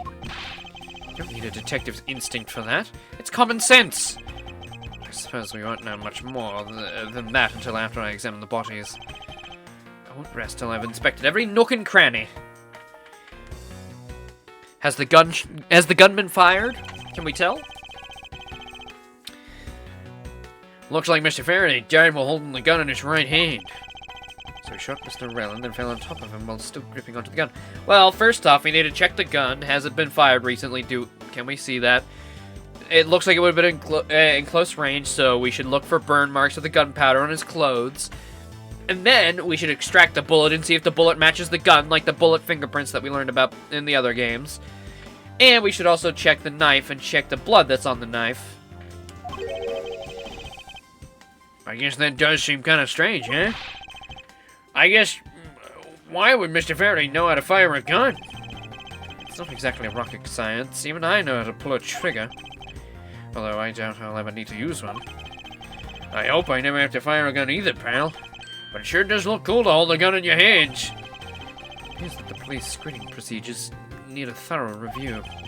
Anyway, I should jot down some notes about the handgun in Mr. Faraday's hand.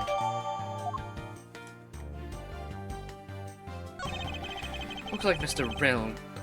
Look, that's my line, Mr. Edgeworth. Sorry, I know you knew this, but come on. Looks like Mr. Rell died with a knife in his hand. There's some blood stuck on it. Then he must have used this as a weapon. Yep, no doubt about it. Mr. Faraday carrying this on his personage. Did he bring this as a piece of evidence for the trial? Or did he bring it with a very different intention in mind? I should jot down some notes about it.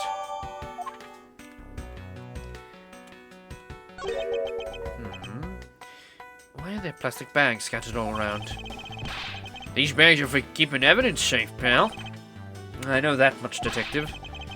Hey, you sure good. Yeah, you're sure good at this stuff, aren't you, pal? Normally, I'd be happy when someone compliments me, but when it's this guy... Anyway, will these plastic bags be evidence of a fight?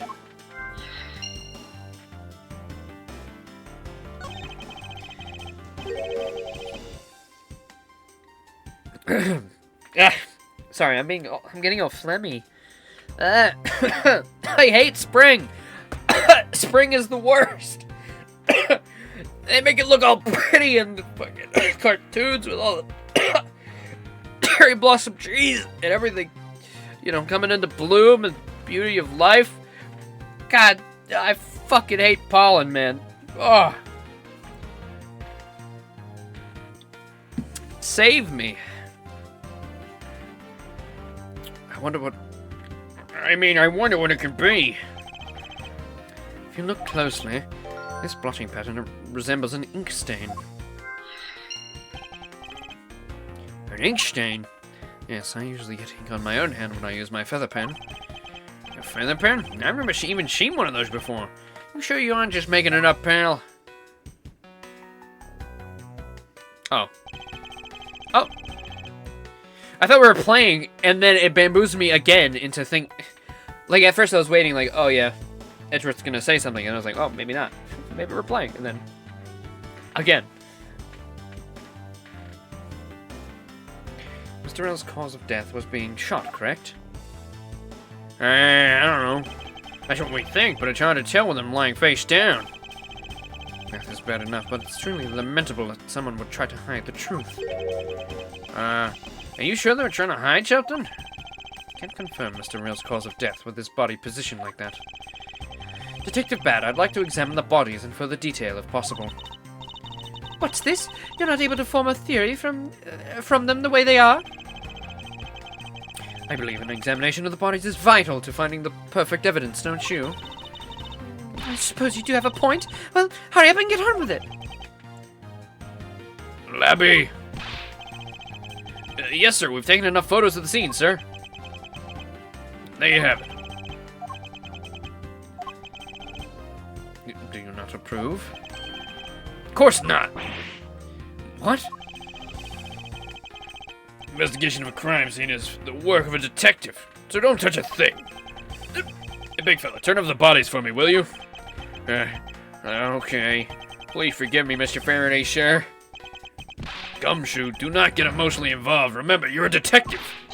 Yes, sir. Understood, sir. Emotions have been eradicated. I've deleted my emotions folder in my memory drive.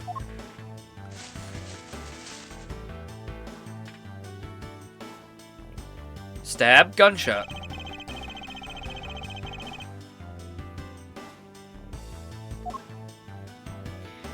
Ah, but notice there is no gunpowder burn. See? No gunpowder burn at all. So he was not shot point blank. Which is like, I think roughly the span of the room.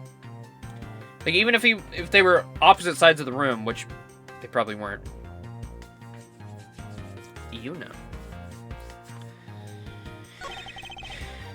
Shot in the chest. Takes some guts to fire a gun in a courthouse. I mean, I've been a detective for a whole week and I still haven't fired a single round yet. Not any burn marks on his clothes. That must mean... Wait, burn marks? A round grows very hot as it's discharged from a firearm. Therefore, burn marks are usually left when a shot is fired from point-blank range. Here you go, Mr. Rail must have been shot from at least a yard or two away.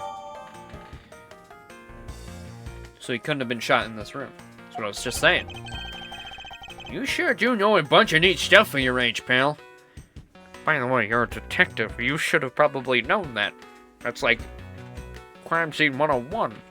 Like, we didn't know that when we first started, but, you know, we're not in the crime detective business. Apparently, this detective had as much common knowledge as your everyday marsupial. Abubuka! Whoa!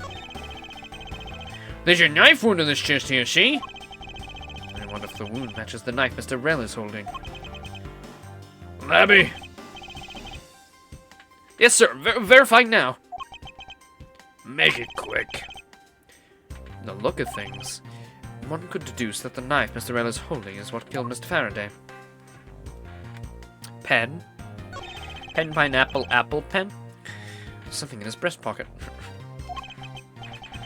It's a fountain pen. Especially nice nib. I don't like that word. Nib. Hey, you know, I always keep a pencil behind my ear.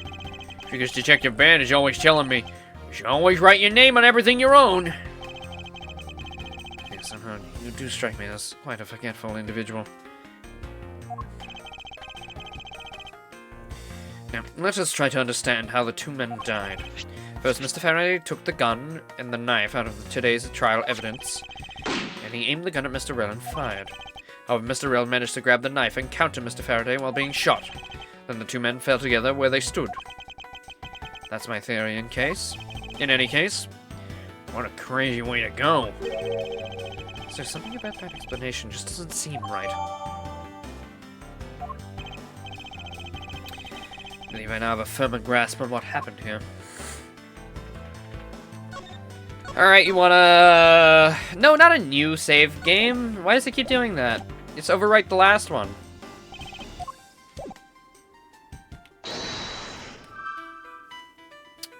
Plastic bags turn about. Ink stain. Fountain pen in a pocket. Lobby number 2 window. Well, ink stain, fountain pen. Shove those together. Off the bat. And splotch on Mr. Faraday's hand. I wonder if it might be from the ink pen, from the ink from his fountain pen. Oh, let's ask the lab guy. Detective Gumshoe! I confirm that the substance on Mr. Faraday's hand is the ink from the fountain pen. I see, good work! You know, I've always wanted to say that, even if it was just one time in my life. Mr. Faraday wrote with his fountain pen in his left hand. It's fair to assume he was left-handed. But he's got a gun in his right. It was planted. Appears that Mr. Faraday's pen is very important to our case as well. Okay, if you say so, pal.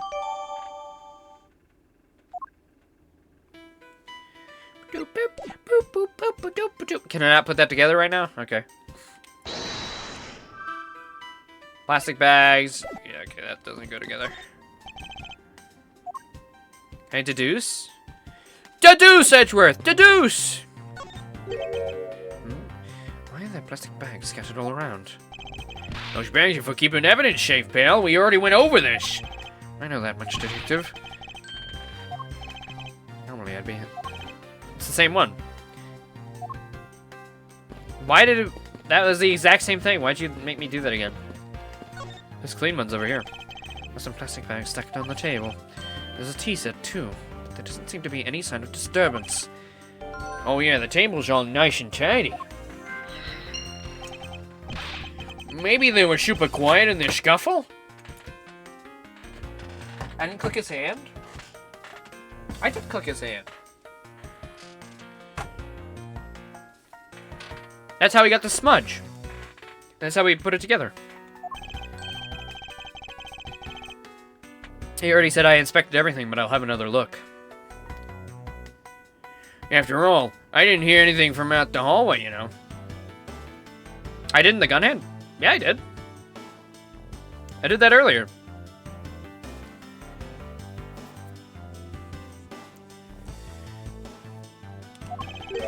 Maybe the plastic bags scattered on the floor are throwing us off? See, look, it's done. No, it isn't. What the hell? Rechecked this area earlier. Did I not? Okay, no, I didn't. You're right. Okay, Edgeworth. Throwing me off the scent. I thought I did. Mr. Faraday's holding a gun in his right hand. That's the one Mr. Rell got blown away by, right? Labby, your answer? Yes, sir. We found the ballistic markings do match the gun. Oh, ballistic markings yet? I already told you, Detective. They're the fingerprints of a gun. Brain issue. No, to be fair, I thought the check mark was over that. I thought it was done.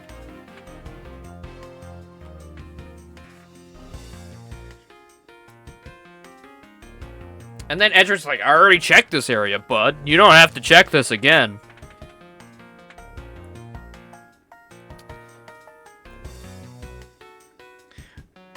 Yeah, I already said that. Every gun leaves its own unique ballistic marking. Therefore, by looking at the markings on a bullet, you can tell which gun it came from. Oh, yeah, that's it. Of course, I already knew all about it. I already knew that, pal. Maybe you'd better off be going back to the academy. Come on, sir, cut me some slack, will ya? So the bullet that was fired from his gun is what felled Mr. Rell. Are you sure, Mr. Edgeworth? Are you sure about that? Wait, what? That didn't get added to my thing? Nice and tidy table. Maybe we can put these two together? Like the table's nice and tidy, but there's plastic bags everywhere. I'll try, why not? There you go. There's a very tidy pile of plastic bags on the table. And yet a portion of them are wound up scattered on the floor as well. It's not likely that the ones on the floor were knocked over during a struggle. In which case, might there not be another explanation as to how they got there? Another reason? Can't think of one, sorry. I believe it's possible that the blood on the outside of the bag is related somehow. Oh, that's on the outside? I don't know, it's kind of hard to tell. I mean, obviously, why would they have that much blood on the inside of a little bag? Please get the blood away from me, pal. Detective Gumption, whose blood's on this bag? Hold on, let me ask the lab guy. Alright, please hurry. Wait till you get a load of this, pal. It's Mr. Faraday's. Oh, and the technician said they didn't find anything else on it, on or in the bag either. It would appear that this bag is a very important piece of evidence. Alright, if you say so, I'll leave it in your hands. Mr. Faraday's blood. Interesting. I guess there's not much left to investigate, huh? They really did kill each other.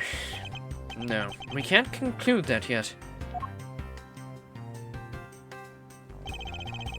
There's still something I find very peculiar here. The theory that they simply killed one another is too simplistic in this case. In fact, there's actually a contradiction that shows there's another possibility. No way, pal! Really? I suppose I'll just have to show you the contradiction in this crime scene.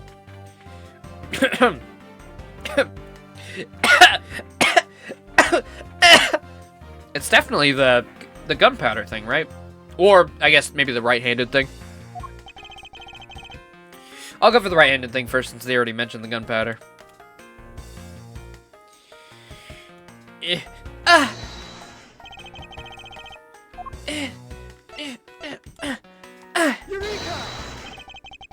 Now we come face to face with the contradiction I speak of, and it is this. Edgeworth, please put your penis back in your pants. Now's not the time for that. Stop projecting, Detective. It's you who has your penis out. Put it away. Sorry, I thought maybe if I gaslit you into thinking you had your penis out, you'd take it out, and then we could have like a little short bet. Never mind. I don't know where let's just strike that from the record, please, bailiff.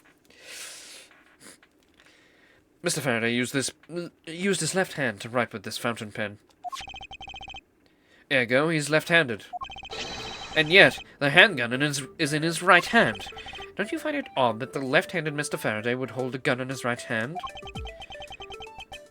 That, ladies and gentlemen... Oh, he actually accounted for there only being one lady in the room. Classy. Is the great contradiction haunting this crime scene. Hey, you're right, pal. That does seem kind of strange. But how could something like that happen? Has Edgeworth heard of Occam's razor's simplest answer or whatnot?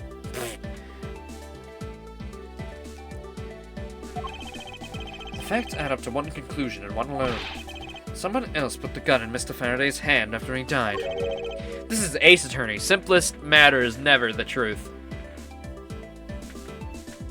Someone else? Plastic bag scattered on the floor and a gun in the wrong hand? I sense the presence of a shadowy figure behind this case. A person of vile intent who is serious about keeping the truth from us.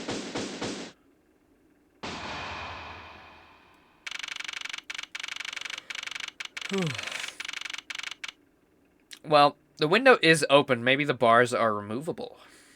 Otherwise, I don't know where they would have gone. Unless they're just hiding under the couch right now. You gonna save up those gaming coins for face reveal? Definitely not scam. You should definitely do that. It's not scam.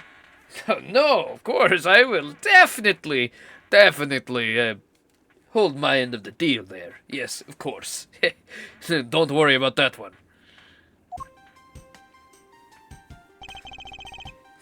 Here's the autopsy report. It's probable that Mr. Ferris survived the short time after he was shot. However, Mr. Faraday died instantaneously from a stabbing. Interesting. It looks like we now know everything we need to know about this case.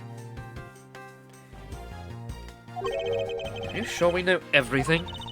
Of course! The incident began with Mr. Faraday attempting to get his revenge. Protein. She's 12, dude. I'm trying to save you here. It's not worth it, man.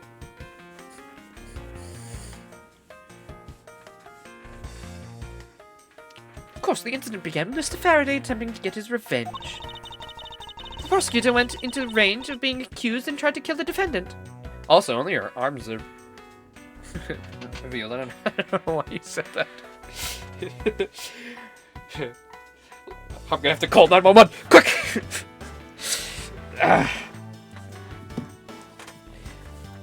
Shit! It's not 911 in my country. It's my currency.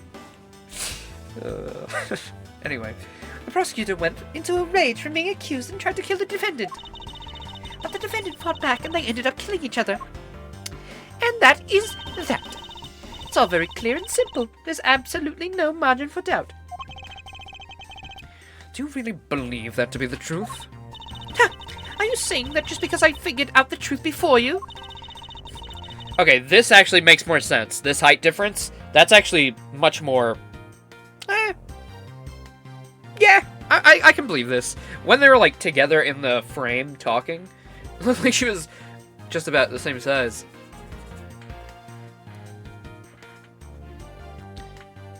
That you don't believe it's true?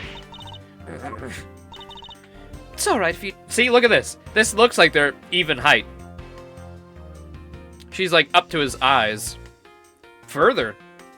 That's about how tall actual Francesca is.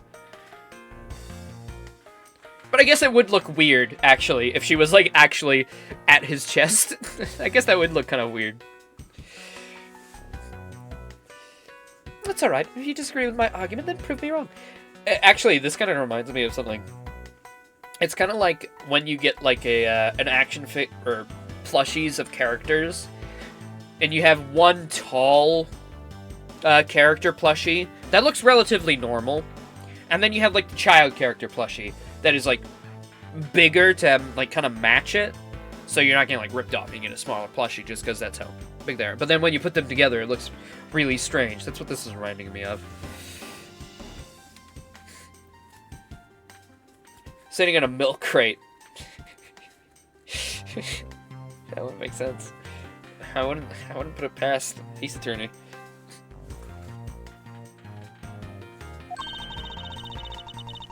Well, if there are any contradictions to be found, that is... Don't worry, I will. Okay, we're gonna argue with a 12-year-old, quite literally. It's called an argument. Cool. This is what I signed up for. Arguing with children. Let's do it. Mr. Faraday's death was instantaneous while Mr. Rell survived for a short time. From this, it's obvious that Mr. Faraday died after he shot Mr. Rell. And Mr. Rell, while on the brink of death, stole Mr. Faraday's knife and stabbed him. Those are the facts of this case. Mr. Faraday's death was instantaneous, therefore he must have attacked first? Proving that logic to be false is probably the fastest way to show her that she's wrong. In that case, I should first look for any holes in her theory.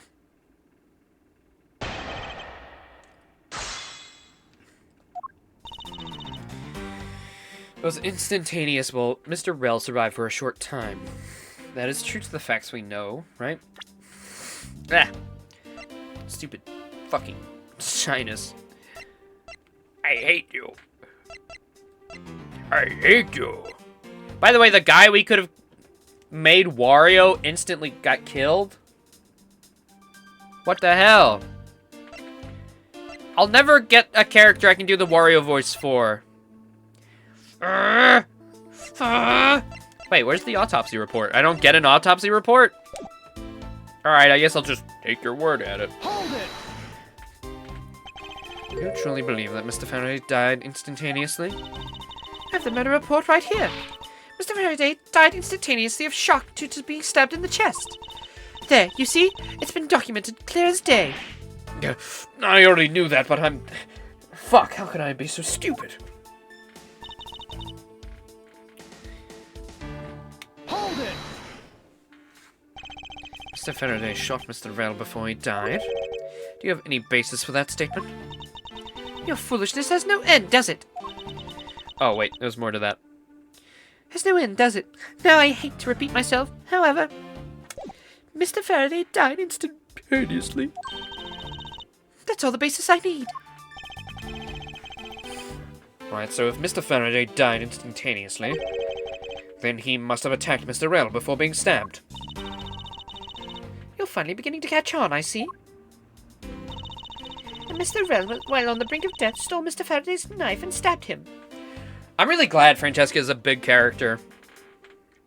I was sad. I was scared they would underuse her, but we now we get like young Francesca. Francesca was in a case before as a big part of it. I'm really happy. I hope she appears in Apollo, or you know, any of the future ones. Obviously not Great Ace Attorney, but Mr. Rell, while on the brink of death, stole Mr. Faraday's knife and stabbed him. Those are the facts of this case. there's something strange about Francesca's theory. I should compare her claim with the data I've gathered thus far. I just know there's a contradiction somewhere. Died after he shot Mr. Rell. Mr. Rell, while on the brink of death, stole Mr. Faraday's knife and stabbed him. Yeah, we met. Yeah, we did. We met Young Kay. She was adorable. You wanted to kill her. Or was that somebody else who said that? We did make the joke that... anyway. Yeah, here. There she is. That's definitely Kay.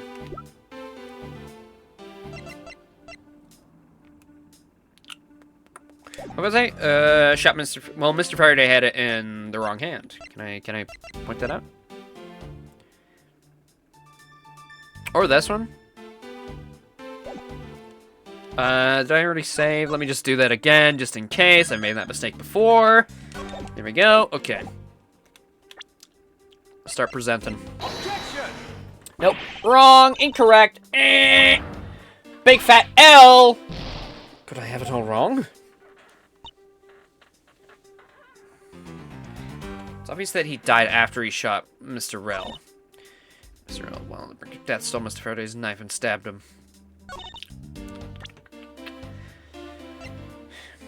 But this is evidence it was found in Rell's hand.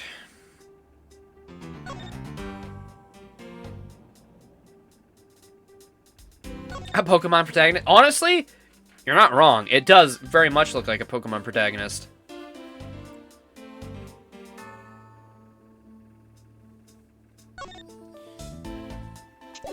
Well, this does have a picture of him. Nope. Okay. Maybe nowhere.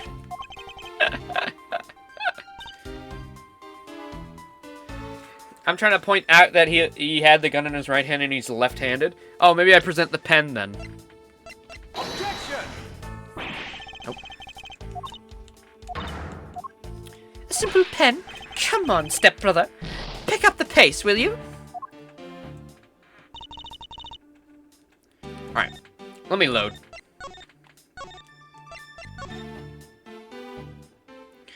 Might have to do that on another piece.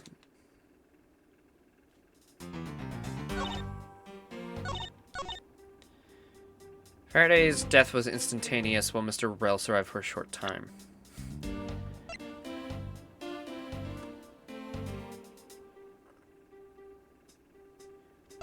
Brought that as evidence. Oh, I can look at this. Look at the little nub.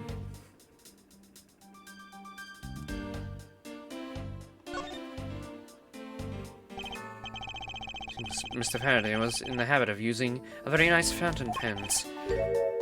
That's the total opposite of me. I don't get these things at all. Well, I think a pencil behind your ear suits you just fine.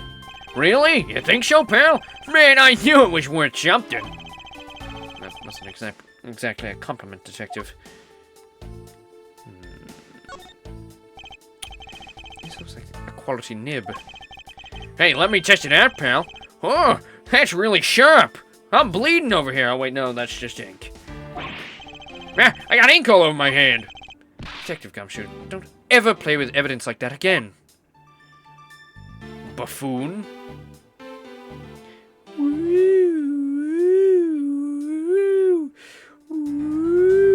Sorry. I can look at this, too. Can I open it?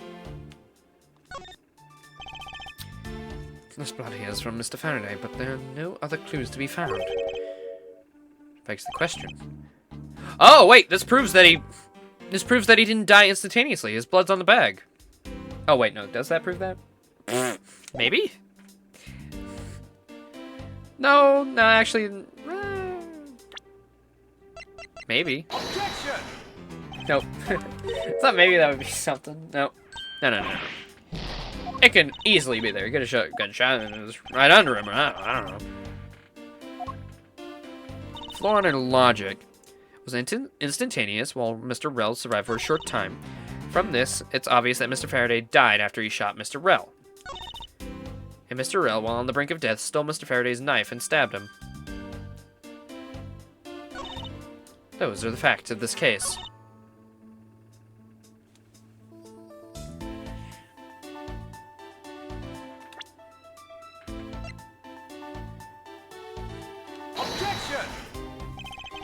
Okay, I was like, maybe...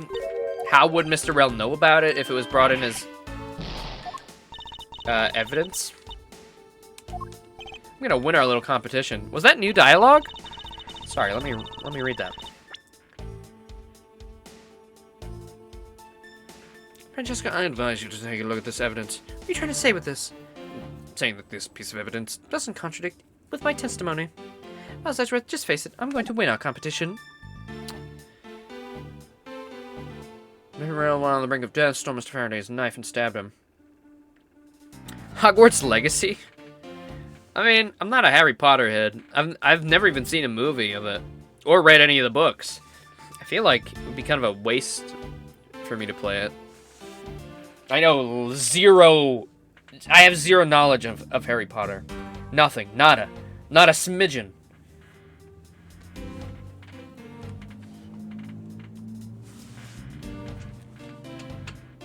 Don't need to be a Potterhead to play it? Well, I feel like you do need to be a pothead to play it, you know? I feel like that's kind of a... Never mind. Didn't hear a sign of a struggle. Oh, maybe that's what we gotta do. Remember when on the brink of death stole Mr. Faraday's knife and stabbed him?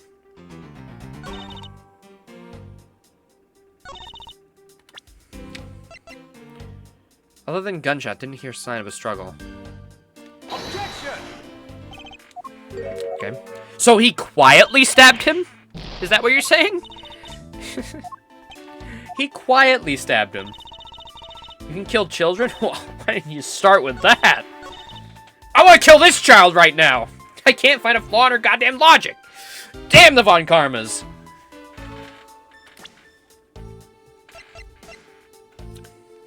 Oh, it wasn't that. And I did present that.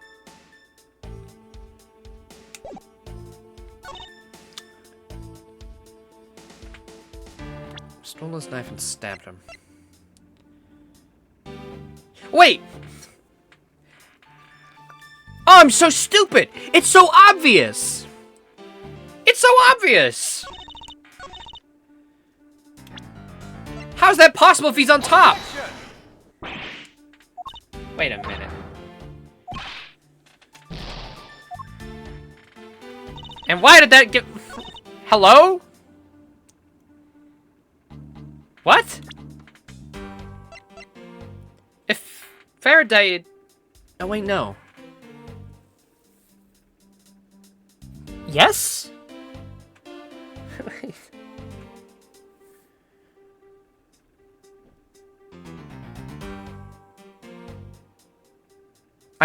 Is it possible for them to be in that position? Faraday died instantly. After he got stabbed. Oh, I guess that they could be in that position. Damn, I thought I really had it. I really thought that was it. I was like, oh, wait a minute. She's been saying he died instantly. He should be on the bottom. This doesn't really matter. He's on the bottom or top.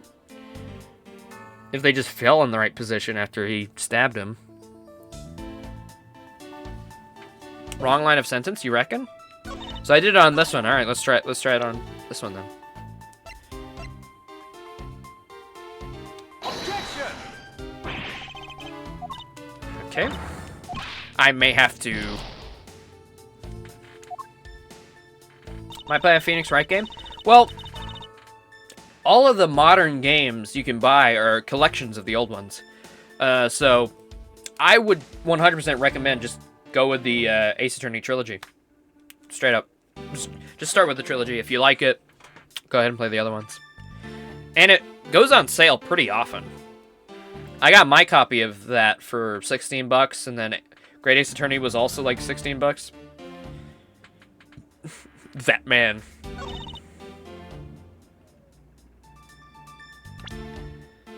Now, we're just completely wrong. We're just completely wrong. We're just completely out of line here.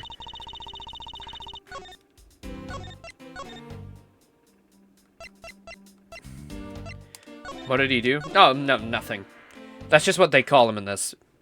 Phoenix is Edgeworth's rival. And possible lover. It's just, you know, it's just classic lore, you know? Okay, let's see here. Maybe it must be the right-handed thing, I would think.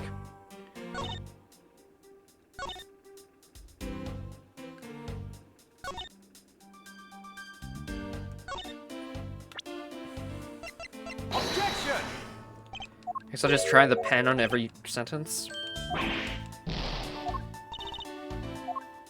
Dang. Objection! Nope. Dang it.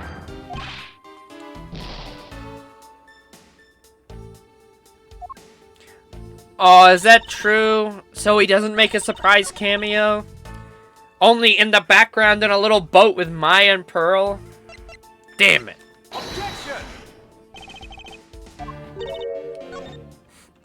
I mean, it's cute. Like, that's kind of how Phoenix reacted to Edgeworth in the second game. To be fair, like, that kind of got resolved, so... Like, when we left Ace Attorney 3, we were kind of in a really good place with Edgeworth. I thought. I guess it's just fun. Might be this one. He shows up in the background of another case in the second case. Second game.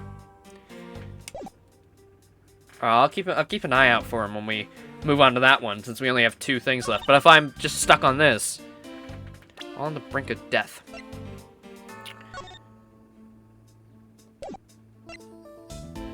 Doesn't fall. Didn't hear a sign of a struggle. I thought that would also contradict with that, because how can someone stab somebody quietly? You know what I'm saying?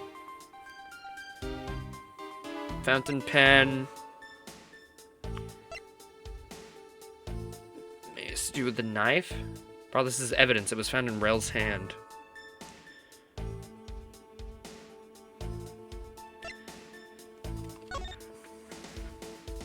.40-32. Discovered immediately after the gunshot was heard. Discovered immediately after the gunshot was heard?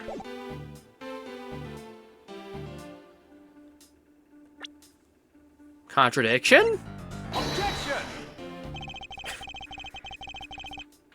Sorry. Discovered immediately after the gunshot was heard means there was no time for him to stab him. Gumshoe would have...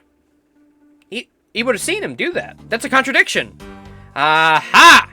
I found a contradiction you didn't think of. God damn it. Francesca, you're killing me here.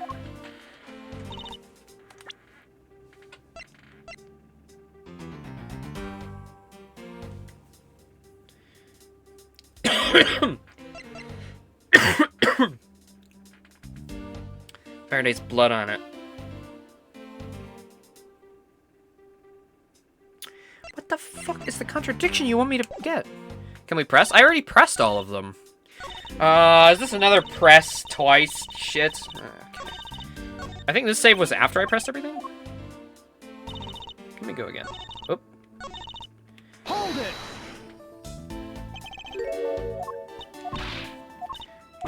Yep. Hold it! A Gumshoe spin-off game. Ace Detective.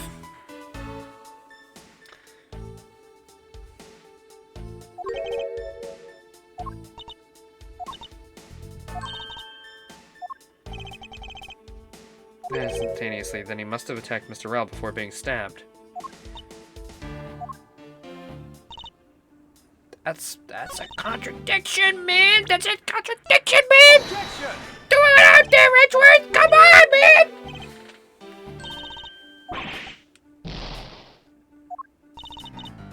Yeah, he needs Edgeworth. He really does. She's gonna win! She is basically being a child. I'm giving her a contradiction. She's like, nuh-uh, that didn't happen. It's like, fuck you. It did. It's in the logic. It's right here.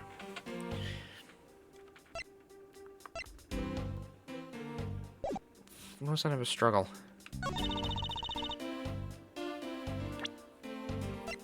Objection! Oh my god. Oh my god, what's the very specific... There's only so much evidence. I don't even have that many pieces. How am I getting obstructed by the first argument?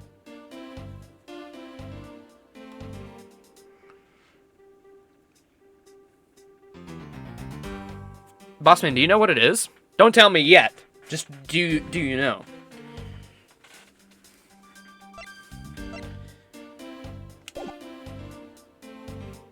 Maybe it is the handgun. Looking at a walkthrough right now. Objection! Because the gunpowder is a good objection as well.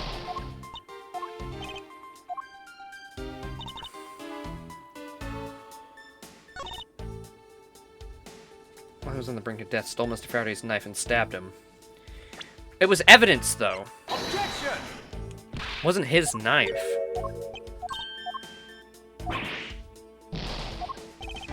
Oh, wait, maybe the bag? It's like, this is the bag that the knife was in. Okay. Okay. Fuck. I missed a statement when pressing? Oh, really? Okay. No, not that one. Yeah, exactly. I'm a perfect superhero. You cannot hit me with any of your fire blasts. I am perfect super speedy, and I have super strength. And I kill you in one shot. Like that anime that one time.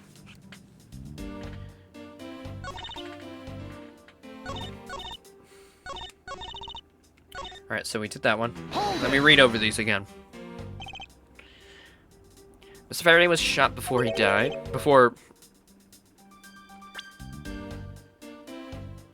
Mr. Faraday shot Mr. Rel before he died.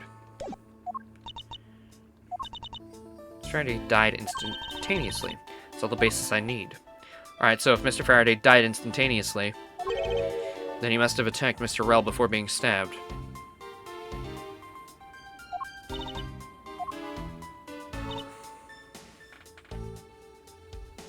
Hold it!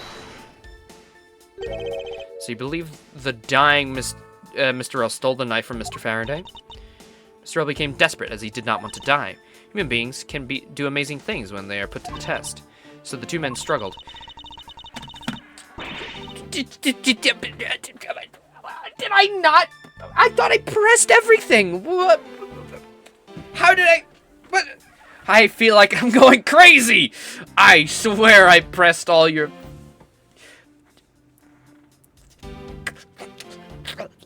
I had it right. Where's the gumshoe testimony? Francesca, you little rat! Why am I picking this up? I don't know. Messy condition of this room is a statement to their struggle. Yes, my logic is perfectly sound. Can you really say it's perfect? What are you insinuating? Nothing. However, I can't let what you said slide without further inquiry. I thought I pressed until Edgeworth gave his thing. How did I simply just slide over that? I don't even know anymore. Fine. Objection! Yet again, I miss one little tiny thing, and it makes me sit here for 10 minutes.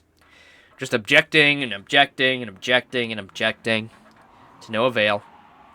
And now people are doing donuts on our street. If the two men were fighting, their struggle would have surely caused quite a bit of noise. However, Detective Gumshoe testified that he heard absolutely nothing. You knew I missed something, and yet you didn't tell me to press the other statement?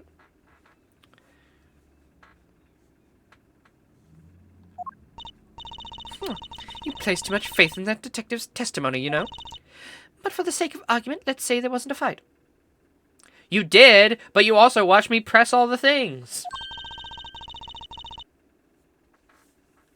How in God's green planet did I miss that? How did I not press it? I thought I pressed everything. What a foolish fool you are. Foolishly thinking that you foolishly did something when you did not. How then did Mr. Rel get his hands on this knife?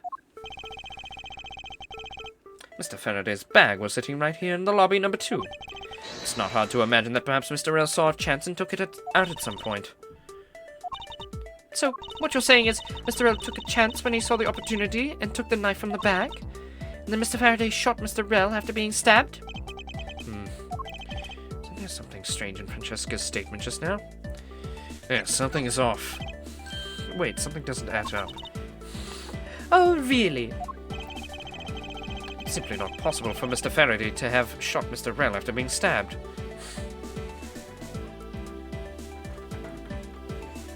It's not possible for Mr. Faraday to have shot Mr. Rel after being stabbed? Well, he died instantaneously. We already knew that. We know that. She keeps talking about it. She keeps yapping on and on and on. She keeps talking about it, Sly. You gotta shut her up. Take that!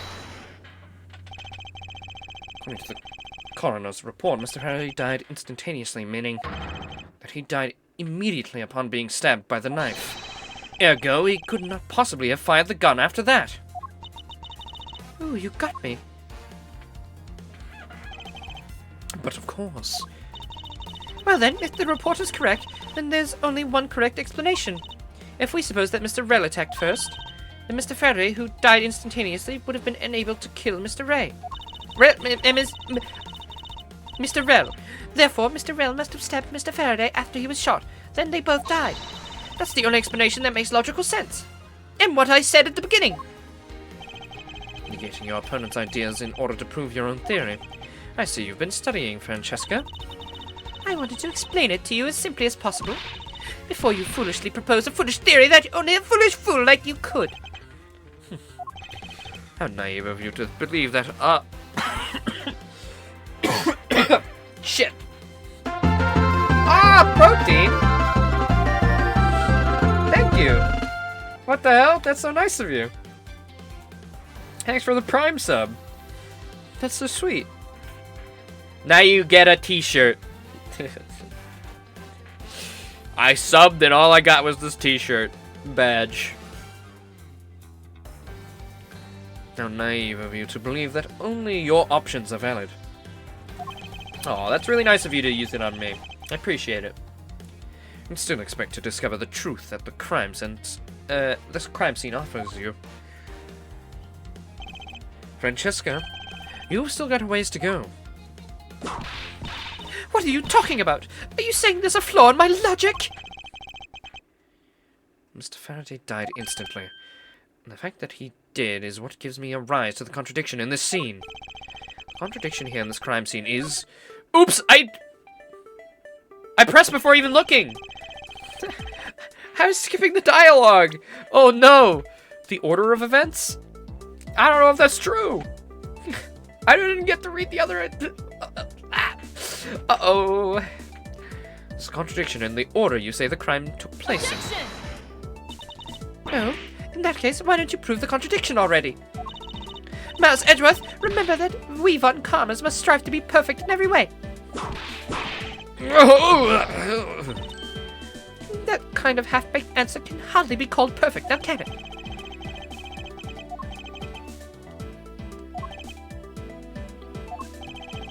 Contradiction here in this crime scene is... the order the bodies fell. That's what I said earlier. Let me get this straight. What you are arguing is this. Mr. Faraday took the gun from his evidence bag and shot Mr. Rell. Then, by the way, if there's a gun in an evidence bag, it is 100% getting emptied. That should not have been loaded, by the way. That should have been emptied. Like, day one coming into the courtroom. Should not have had bullets in it. I don't know why. It's really, you know, so the case can happen. That would never happen in real life. They would fucking take all the bullets out. 100%. Then the wounded Mr. Rell found an opportunity to take the knife and strike back. Upon being stabbed, Mr. Faraday died on the spot, and Mr. Rell died thereafter. If that's the case, then how do you explain this? Take a good look in the order in which the bodies are piled. No! But the bullet was also evidence and it's more convenient to store it in the gun. You're so right. You know, some of these other empty bags that could hold something. No. The gun is the greatest hiding place of all. Mr. Faraday's body is lying on top of Mr. Rell's, therefore.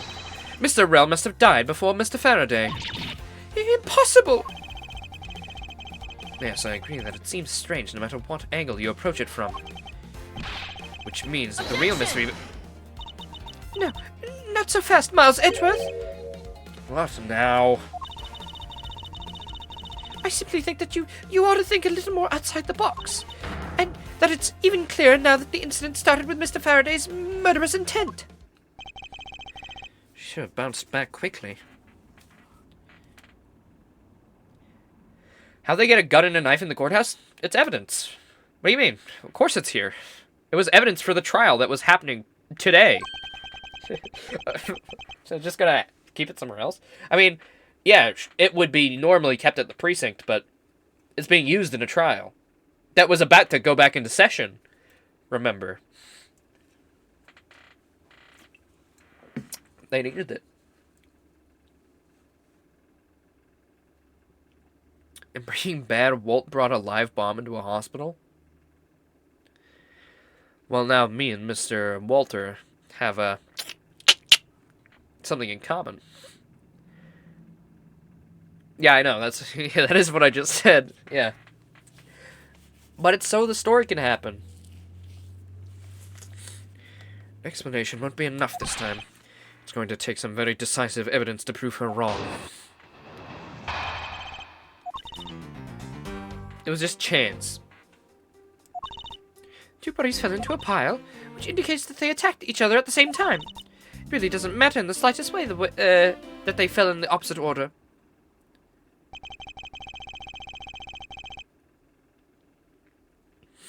This is America. I just know that Francesca's explanation isn't absolutely correct. All I have to do is find a hole in her logic. Once I do, I can present her with the evidence that proves the contradiction.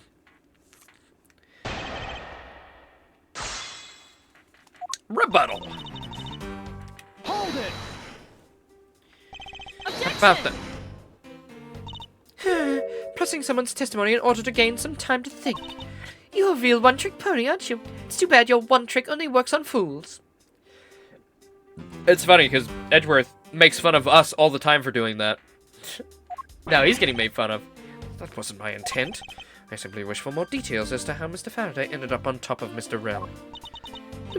Someone's impatient. I was just about to explain everything to you.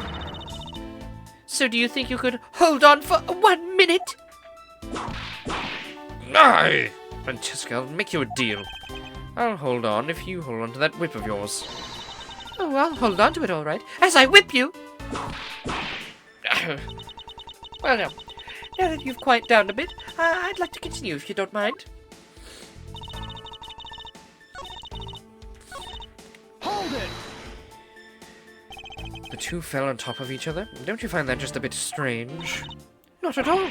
See it in her eyes. She's dead set against me from the bottom of her heart. Miles Edgeworth, once I'm done here, you'll see that there's nothing strange at all. Now then, the two men fell into a pile.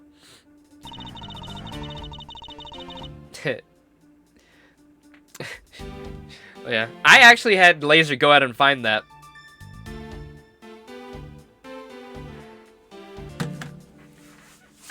Because I wanted that clipped. Just because you liked the joke so much, I was like, yeah, you know what? Get that clipped. Sorry, I gotta blow my nose real quick.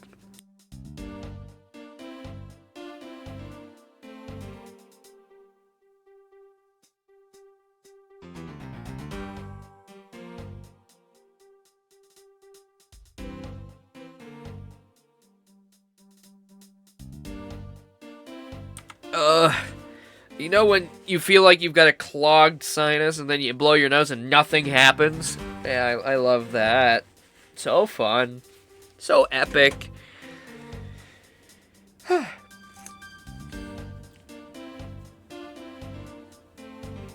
it!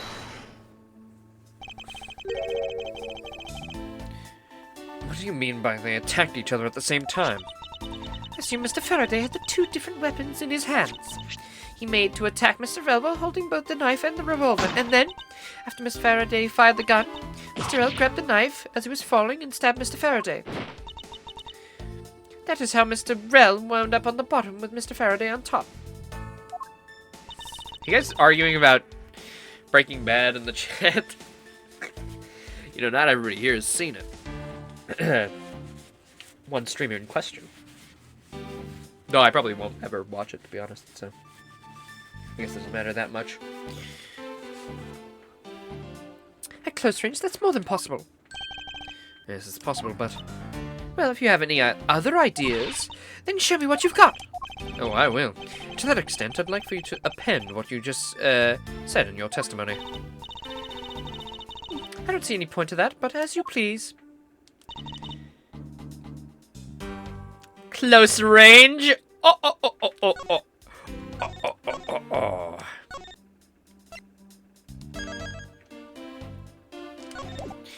Oh, oh, oh, oh, oh. Oh, oh, oh, oh, oh, oh, oh, oh. So you believe they killed each other at close range? Sorry, but that's not possible. Just as it's written in the crime scene notes, The firing of the handgun did not leave a gunpowder burn on Mr. Rell's clothes. Therefore, Mr. Rell and the gun must have been separated by a distance of at least 2 to 3 yards. What? Yes, this is by far the biggest contradiction. By the way, I mentioned that earlier, and trying to use it as a contradiction, but the game halted me. The 2 bodies are piled up on top of each other, yet the gun was fired from a distance. But there being no chance that Mr. Rell moved that far after being... You know what? I'm just going to chalk that up to Miles being young. You know what? Miles, at 27 years old, he would have been like, this man has no gunpowder stains. He got shot from a distance. There's not even a slight chance that he was killed at close range in this room. I'll chalk that up to him being young and inexperienced. That leaves only one possible explanation. What a completely foolish line of foolish thought from a thoroughly foolish fool. If I'm not right, then who was it that made the first move with the intent to kill, huh? Who? Person that attacked with murderous intent, that would be either man. Here in this room, contradictions appear no matter which man we claim attacked first. Thus, there can only be one explanation. There was a third person here. It was that third person who killed both Mr. Faraday and Mr. Rell, and set their bodies up to make it look like a double murder. That third person is the real culprit. Miles Edgeworth, there's just one thing you're missing. It was the judge! What? Somebody's called my name? Yes, we're accusing you of murder! I didn't do it! I've been eating lunch this whole time. Mac and cheese. The cafeteria worker can vouch for me. I have an alibi. Damn it! The mac and cheese! It proves he's innocent! Fuck!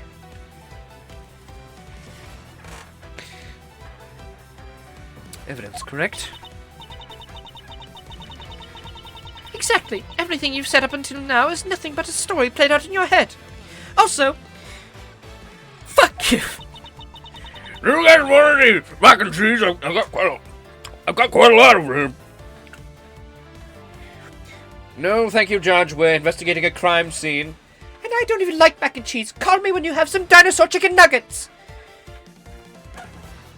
I only accepted that.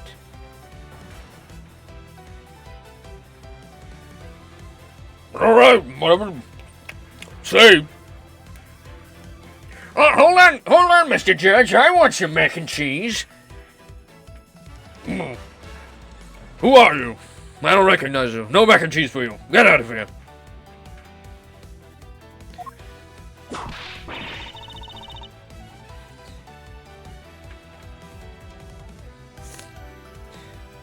Check Mr. Faraday's pocket and you'll find a single macaroni noodle.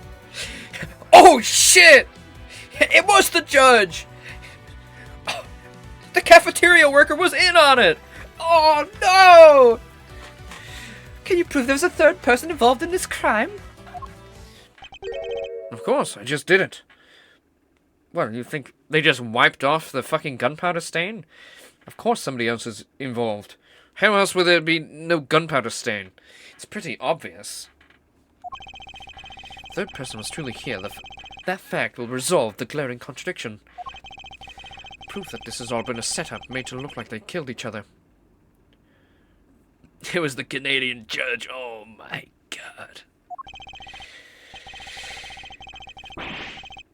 I'll present it and lay bare the final piece of the puzzle. That's not yet in place. The piece of evidence that proves there was a third person involved? Actually, I don't know.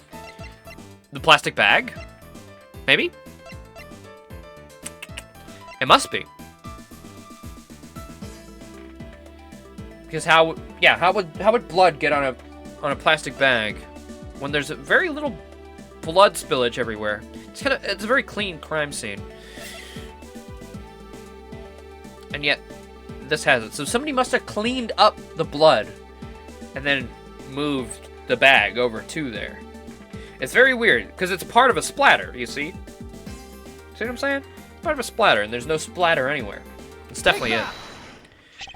I convinced myself that the gun in Mr. Faraday's hand and the plastic bag with his blood on it. These two items point to the presence of a third person. Wait, would it have actually accepted the gun again? Because I was like, it's so obviously a different person with the... I'm so hung up on the gunpowder, but seriously.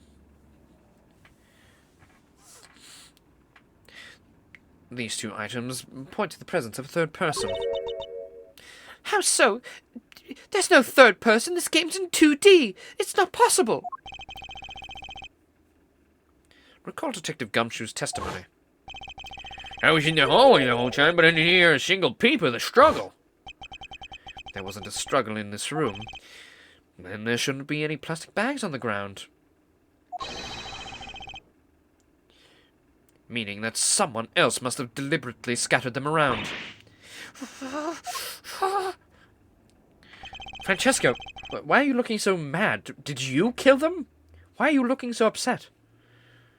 Was it the child I met earlier? Who's the killer? It must have been a child. Only a child could have hidden from two grown men and killed them instantly. Do you not see the possibility in this? Disregarding the gun for the moment, there's a high probability of blood splatter when a knife is used on a person. If the culprit held the knife with a plastic bag around it... Oh, yep, got it. They could use the bag to catch any blood splatter from, Wait, what? They could use the bag to catch any blood splatter from when they withdrew the knife? Then by spreading a few more plastic bags around, mixing the body in with them, arranging the room to make it look like there was a struggle between the two, they were able to conceal their presence.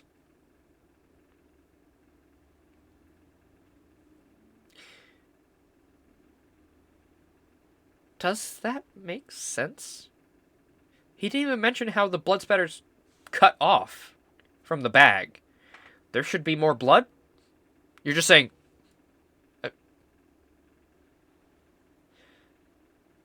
You're saying the rest of the blood spatters under the bag? What are you saying, Edgeworth? Ah! Ah! No! Ah!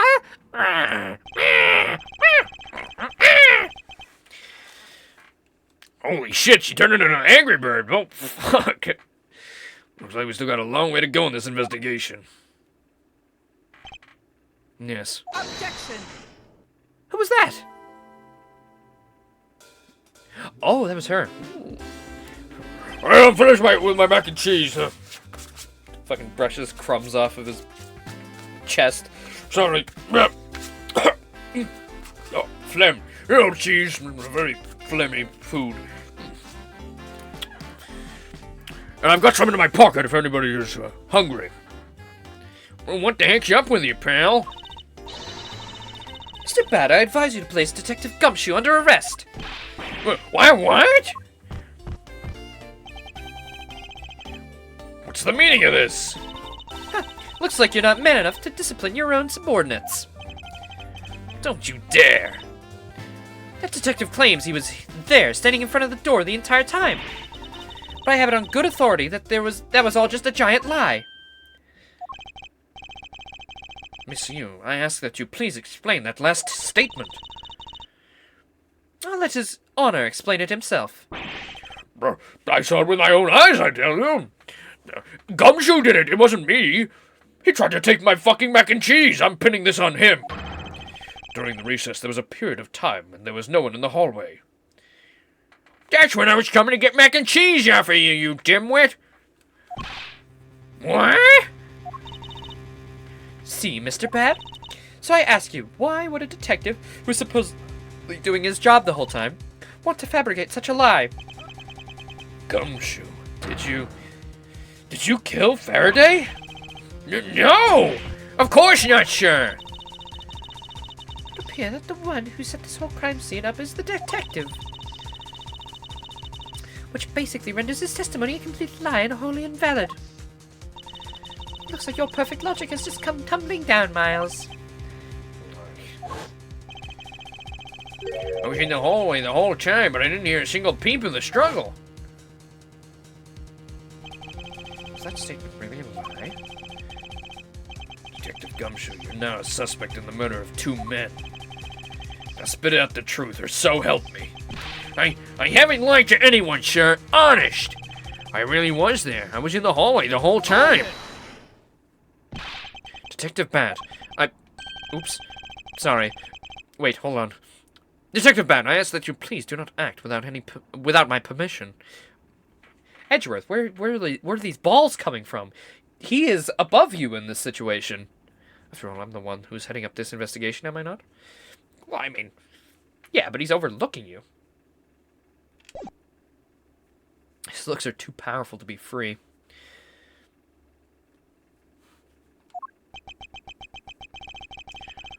Don't talk like you know what's going on, boy. Oh, well, I do know what's going on. This finger's going up your ass. All I want is for this investigation to run perfectly. Perfection is the only wish of a disciple of Von Kammer, after all. Therefore, before you take Detective Gumshoe into custody, I'd like to set the record straight on something. What's that? I asked Detective Gumshoe about. State of the hallway. Interesting. Detective Gumshoe, I take it that no one else was in that hallway at any time, correct? Huh? Of course not, pal. You're being awfully defensive. Might you be hiding something from me? Watch your mouth, pal. You can't go around saying stuff like that about me without any evidence. I suppose you're right. I have no evidence at this point. Mas Edgeworth, how can you be losing a battle of wits with this detective? You're a disgrace.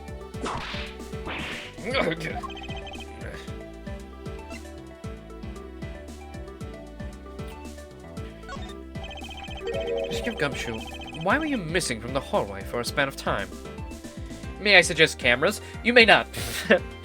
Cameras are very often just not used. Sometimes they are, but very often there's just no cameras.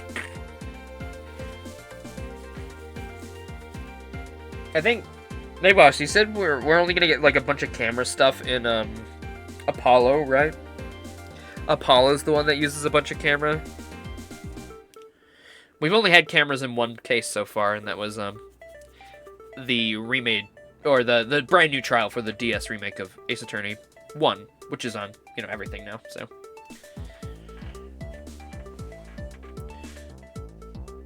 Lotta Heart's the only person who owns a fucking camera.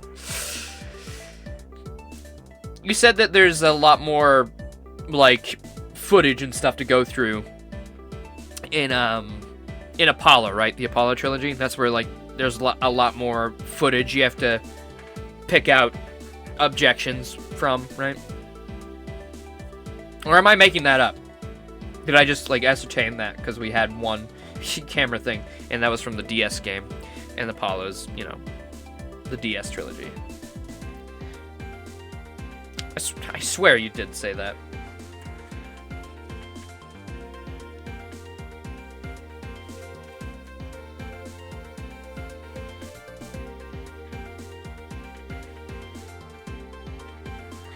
Detective Gumshoe, why were you missing from the hallway for a span of time?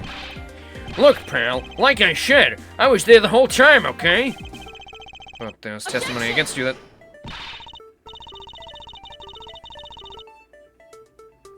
Okay, yeah, there you go. Mas Edgeworth, why are you wasting our time with such a completely useless question? I don't know, maybe he was in the fucking bathroom. You can't expect a man not to use the fucking dunny. The only logical reason as to why he was absent is that he was busy committing the crime. Anyone who says otherwise is a fool. I should ask about something else. His motive. I suppose the only thing I'd like to be clarified is Detective Gumshoe's motive for committing this crime. Motive, huh? Gumshoe, you got a grudge? No, sure, not me. Not a single bad thing. Is that a fact? You really have a problem with lying, don't you, Detective Gumshoe? God, she's so pretty. Oh my god, I'm stricken. I'm telling you, I am not lying. The more unnatural you act, the more suspicious you become, you know. You want a motive, Edgeworth? I have one for you right here. Could you please share it with us? However, be forewarned that I won't hesitate to object of flights of fancy. Look at him, he's innocent. Look at those puppy dog eyes. He's such a sweet little guy. He couldn't hurt a fly. Literally, he can't even pick up a gun. Fred, Mia? Yeah, there's lots of cute girls, but like, she's so... I love her. Like, look at her. Look at that face. Look at those freckles. The Justice, earrings, too. That's so goofy, but it's so Ace Attorney. Madam Justice or whatever. I don't remember what that statue's called. Because all I'm interested in is the perfect explanation. You're serious, aren't you? Fine. You amuse me. I keep accidentally skipping now. Is she not attractive to anyone else? I don't know. I really like her.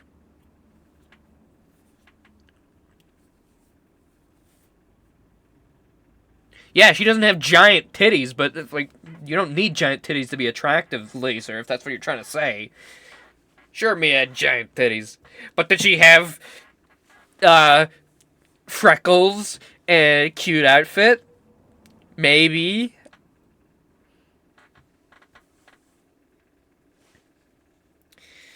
Fine. You amuse me. I'll humor you with a little courtroom practice. It was about a week ago. I saw the detective get chewed out by a livid Faraday in front of the precinct. He stood there super pale as Faraday yelled, "That's a salary cut for you, you nitwit." Ass, that's what's important. Ass and a nice smile, that's all you need. Honestly, ass and titties are kind of on the same wavelength for me. I've definitely come to like ass a lot more over the years. I used to be a boob man through and through. Now it's more even. It's more evenly matched.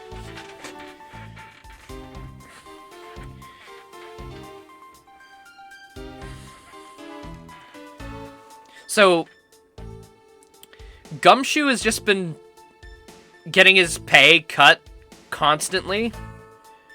Like,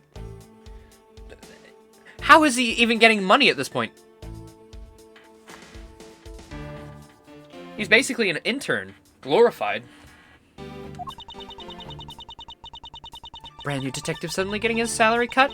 That's reason enough for a grudge. He pays to work. How's that for the perfect explanation? You totally misunderstand me, pal. No matter how mad I get, I could never hold a grudge. Quiet. We can't trust anything you say. Look at those eyes. I like his design, but he's definitely, for Ace Attorney, he's a bit over-designed. Like, look at that hair. God damn. Sure. There's nothing wrong with the motive she proposed, per se. But there's some gaps in her logic that need to be filled in. Misuse perfect explanation. I may not be so perfect at all. Yeah, I like Bad as well. Do we ever see any of these characters again, by the way? Or are these just out the window? I'll actually be kind of sad if we don't see you again. It was about a week ago. I saw the detective get chewed out by a livid Faraday in the precinct. He stood there super pale as Faraday yelled, "That's a salary cut for you, you nitwit." Brand new detective suddenly getting his salary cut? That's reason enough for a grudge. Hold it! To cut a new detective salary right off the bat like that. I'm not really familiar with the way you guys relate, but is that a common practice? Speaking of cutting my salary, didn't you threaten to do that to me earlier, too? I suppose I did. It's only natural to cut a worthless detective's salary down to the actual worth. My father can even fire anyone, new or old, with the snap of his fingers. You think that maybe that's a reason enough for detectives to hate you people? Well, I guess they really shouldn't cut people's pay. feel bad. Don't tell me Mr. Von Karma cut your salary earlier. Yeah, that's really fucked up. That's so fucked up. Like, yeah, sure. Like, Detective Gumshoe's a bad detective, whatever. Like, don't cut his pay. Just fucking fire him or demote him or something. Make him a coffee runner. I don't know. I feel bad for the guy. I want him to eat anything but instant noodles. Someone hit her, the 12-year-old.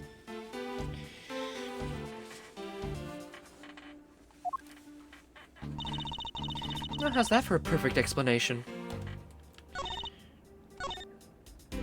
Hold it!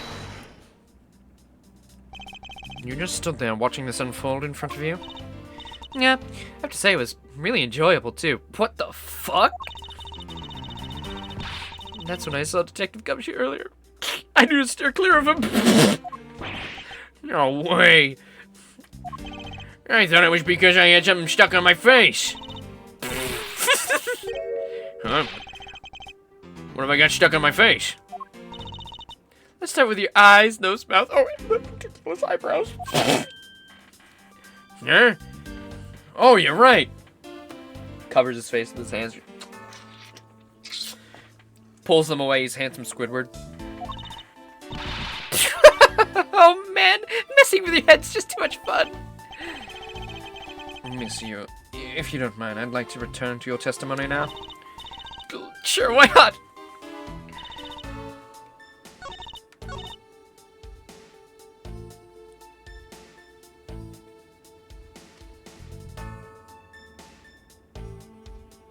There's 2 dead bodies. Yeah, well, we're now. I mean, we're not any better. We were talking about a fucking macaroni bit for like 10 minutes. Hold it! Mr. Faraday was upset. Yeah, you know what else? Mr. Faraday isn't exactly known to get angry often. He's peak male performance. Look at this burly boy. But there he was, totally beat red in the face. I'm talking about the guy who's dead right next to us. Anyways. The offending detective just stood there, pale as a ghost, like he was about to die. Just like the face he's making right now, right? I'm completely innocent, I tell you. If only this was in the future and I had Phoenix Wright by my side, he'd yell at you until you all just shut up. I was talking about the future. Poor man.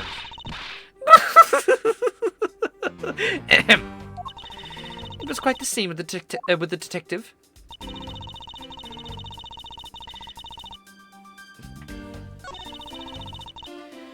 Okay, so he was mad. About a week ago. Hold it! Hit her next. A week ago. Then you and Detective Gumshoe are acquaintances? No way, I only met him in person today. How'd you know about Detective Gumshoe? I've seen him around before.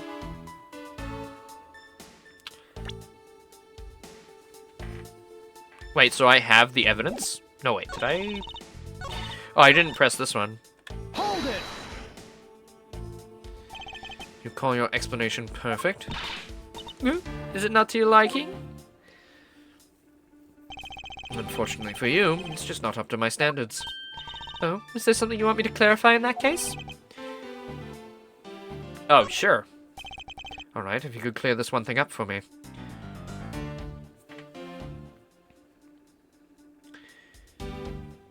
Yeah, motive for killing Mr. Rell. Okay, if he had a motive for Mr. Faraday, what about Mr. Rell? I understand Detective Gumshoe's potential motive for killing Mr. Faraday. However, what about his motive for killing Mr. Rell? His motive for killing Rell? Why would I know? Wait, is that what she said? Like I would know. There's no clear motive for both the murders. Then I doubt this incident would have occurred. Wouldn't you agree? Is there anyone else who might have had a grudge against either of the two men? Or should we look into that ourselves? In that case, I have absolutely no idea. We're not connected to this case, to these characters. This has actually happened. It's just a bunch of pixels not moving. Well, she just moved her arm. It's real, I tell you, it's real.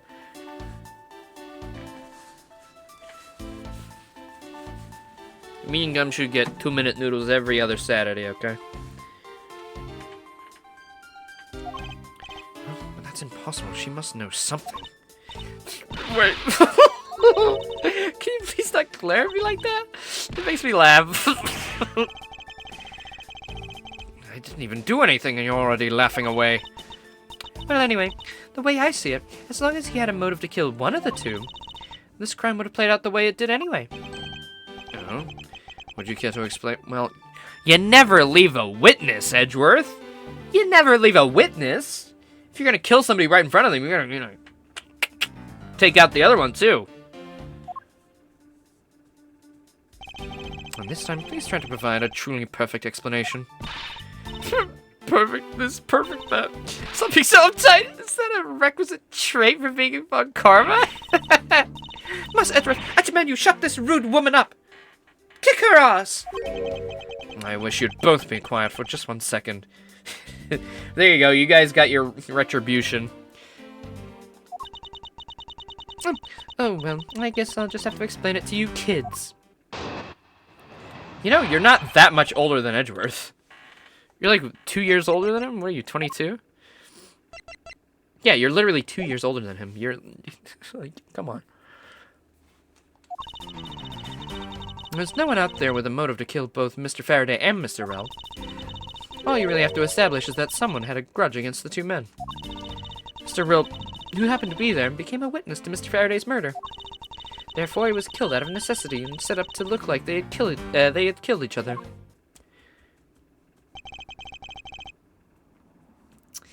Yeah, that's like me calling you a kid, which is even worse because we're only a year apart.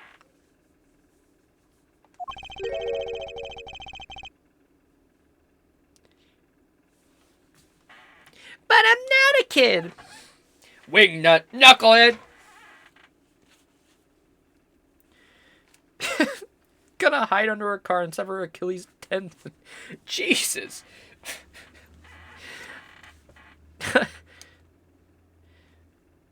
Is there no one out there with a grudge against...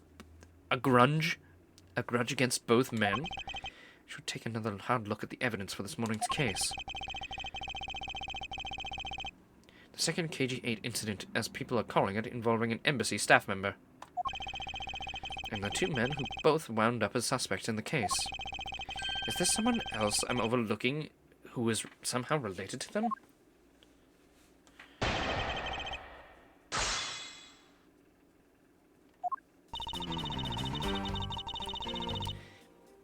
There's no one out there with a motive to kill both Mr. Faraday and Mr. Rell. All you really have to establish is that someone had a grudge against one of the two men. Mr. Rell, who happened to be there, became a witness to Mr. Faraday's murder. Therefore, he was killed out of necessity to set it up like they killed each other.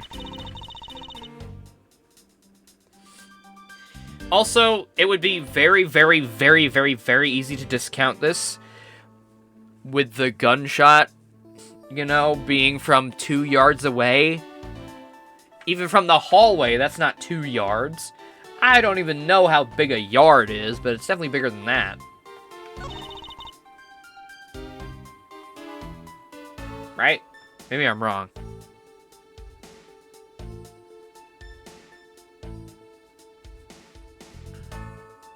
Three feet is a yard? Oh, okay, so the hallway... Okay, the hallway could be. But there's no blood out in the hallway. And the judge walked past.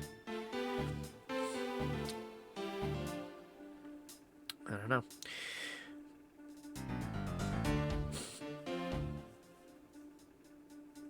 Also, 3 feet would be known as feet, by the way. I'm tapping my fucking forehead like... It's so stupid.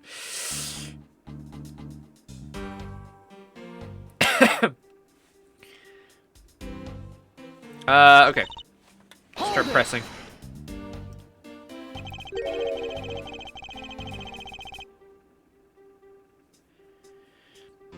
So there's no one else who might have a grudge against both Mr. Faraday and Mr. Rell? I suppose no one is a bit of a stretch. But I'm pretty sure no one like that was here in this courthouse today. She's lying through her teeth. We just saw someone like that here earlier. Did we?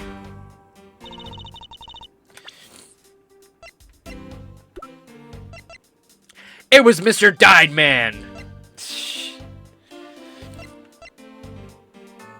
Yatagarasu. Oh, wait. Mac?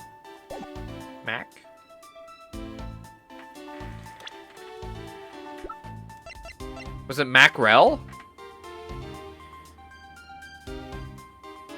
Oh, wait, no. No, sorry. They keep calling him Rel. That's right. Sorry.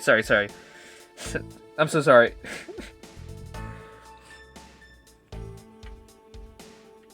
They keep calling him Rel, so I was like, oh yeah, Mac, wait a minute. Manny? Maybe it was Manny. Oh wait, it's 100% Manny. He looks way too... He does not look 24 as well. That man looks like he's 53. Look at his face. That is not a 24... That is not a 24-year-old man right there. No way, not a chance in hell. It's definitely Manny, 100%. That's it. Case closed. It's him. Forgot about him.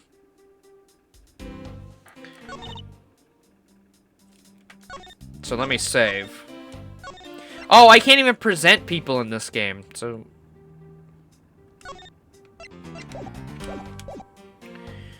okay. I can't, right? No. No. Okay. Hold it! Someone with a grudge against one of the men.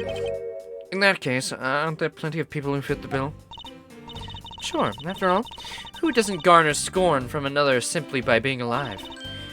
Hey, that's like you guys to me. I mean, like, never mind. I was gonna be like, that's how you guys feel about me, but now it sounds like I'm feeling that about you. That's not true.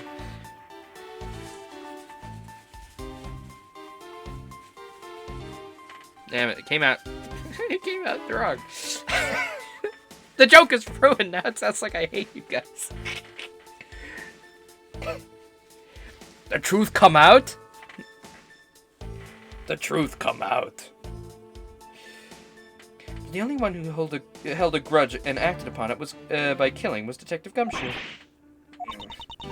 Furthermore,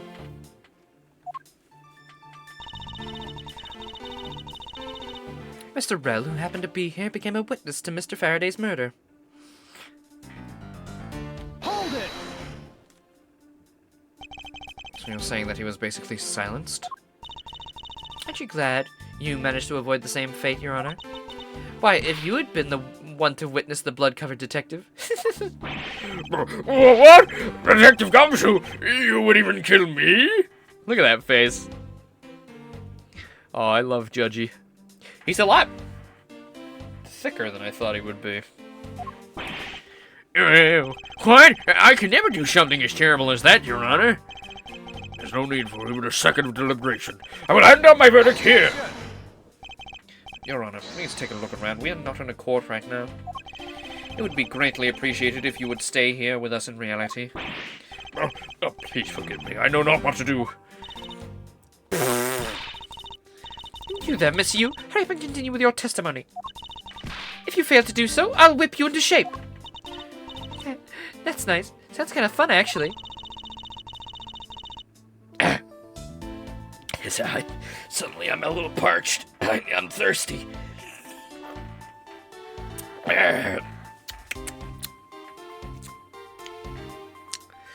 Anyway, Detective Gumshoe had to erase the witness, Mr. Rell. Therefore, he was killed out of necessity, to set up that they looked like they killed each other. Hold it!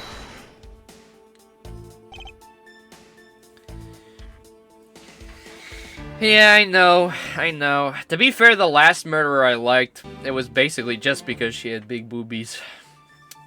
But this one, I just really like the character design. I didn't do it, pal. No hard feelings, but I don't think we can take the word of a criminal seriously.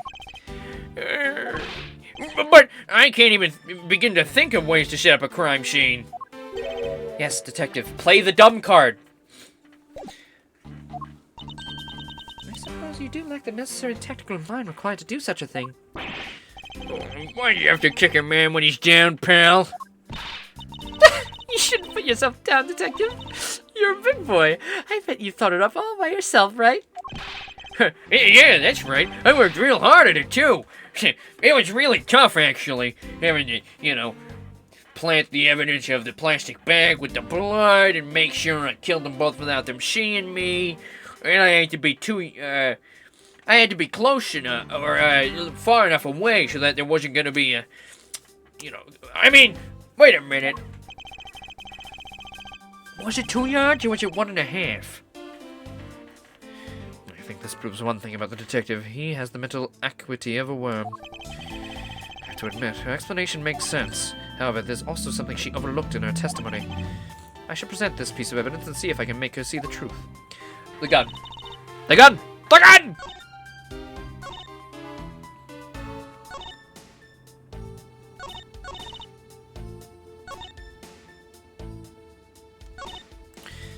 Is that... wait, maybe that's not it? Established someone had a grudge against the two men. Maybe they became a witness to Mr. Faraday's murder. Where he killed out of necessity to set up that, to look like they killed each other. Maybe here? Wait, hold on. Let me save.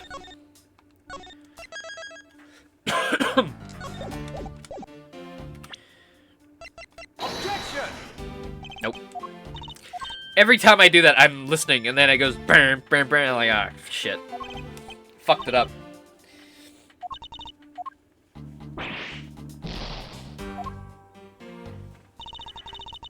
Something she overlooked?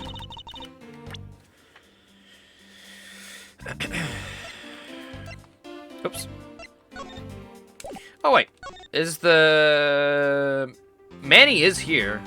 There he is. Maybe I'll do that. Objection! Oh, there we go. Monsieur, I believe there's someone you overlooked in making your statement. If I could present profiles, this would have been over quicker. I forgot about that, honestly, that I had that piece of paper. Or rather, it's because you'd rather not bring this person up? What do you mean? We are looking for someone who had a reason to kill both Mr. Faraday and Mr. Rell. I can think of at least one person that fits the bill. He was the suspect in the original KG-8 incident, and a member of the Codian embassy staff, Mr. Manny Cochin. That's right, the very man who came to visit you earlier out in the hallway. Was she trying to cover for him? Alright, Protein. Well, thanks for hanging out, and thanks for the sub, dude. We'll be streaming tomorrow with, we've got 2 games lined up. It's not Ace Attorney or, Persona. 2 new games are coming out tomorrow that I want to play both of. So yeah, I'll see you later. Thanks for the sub, dude. Good night. Sweet dreams. Sweetest of dreams.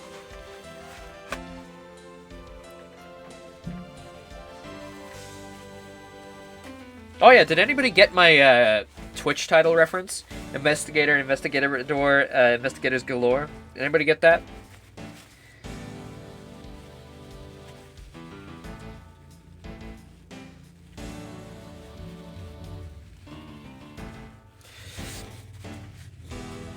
I had to really grasp at straws to make it work. I think it came out pretty good, actually. The man who killed the member of the Canopian embassy staff, Mr. Rell, and the man who was the lead prosecutor of the KG-8 incident, Mr. Faraday. Are you telling me that Mr. Cochin has no reason at all to kill both of these men? I suppose... You covered for me, pal! I have a reason or two.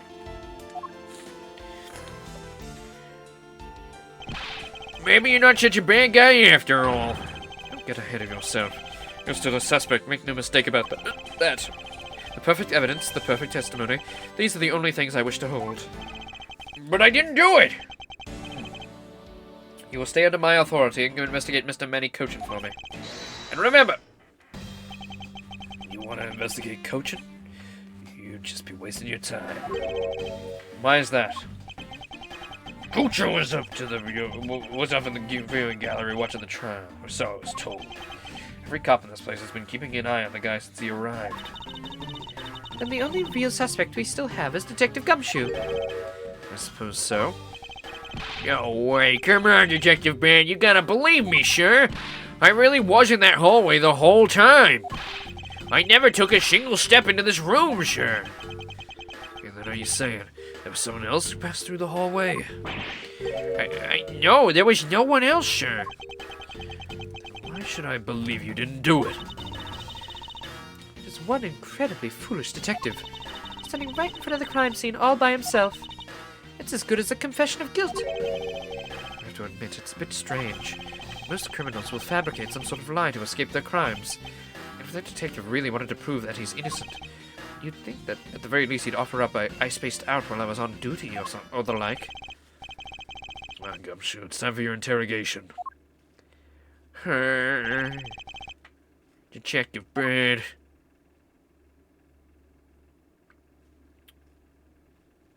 Bye, Gumshoe. I miss you. Miles Edgeworth, I will go on ahead and report this to Papa. And that, as they say, is that. Right, everyone? Bye.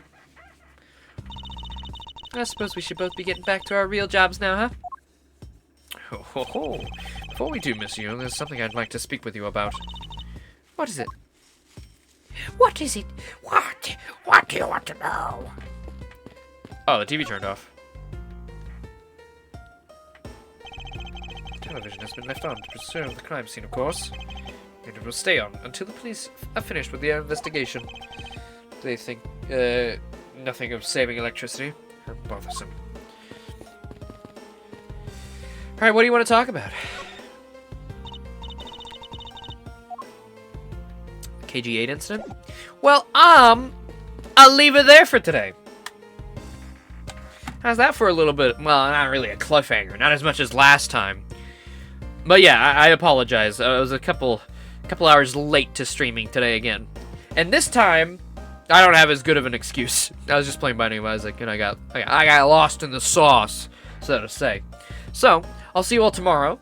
I'll just come out and say it. Tomorrow we've got Secret Agent Clank coming out, which is gonna be, that's gonna be something. And we got Plucky Squire, which I'm very excited for that one.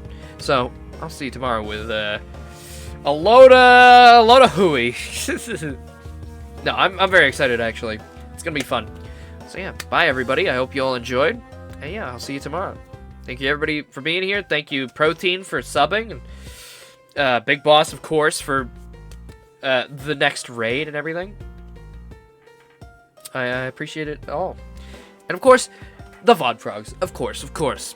We love you, YouTube. You know, we're always over here, alright? You know, we stream like every weekday. If you want to pop over to the Twitch and say hello, you can. But if you don't want to, fine. It's completely fine. Bye-bye, everybody. I'll see you later.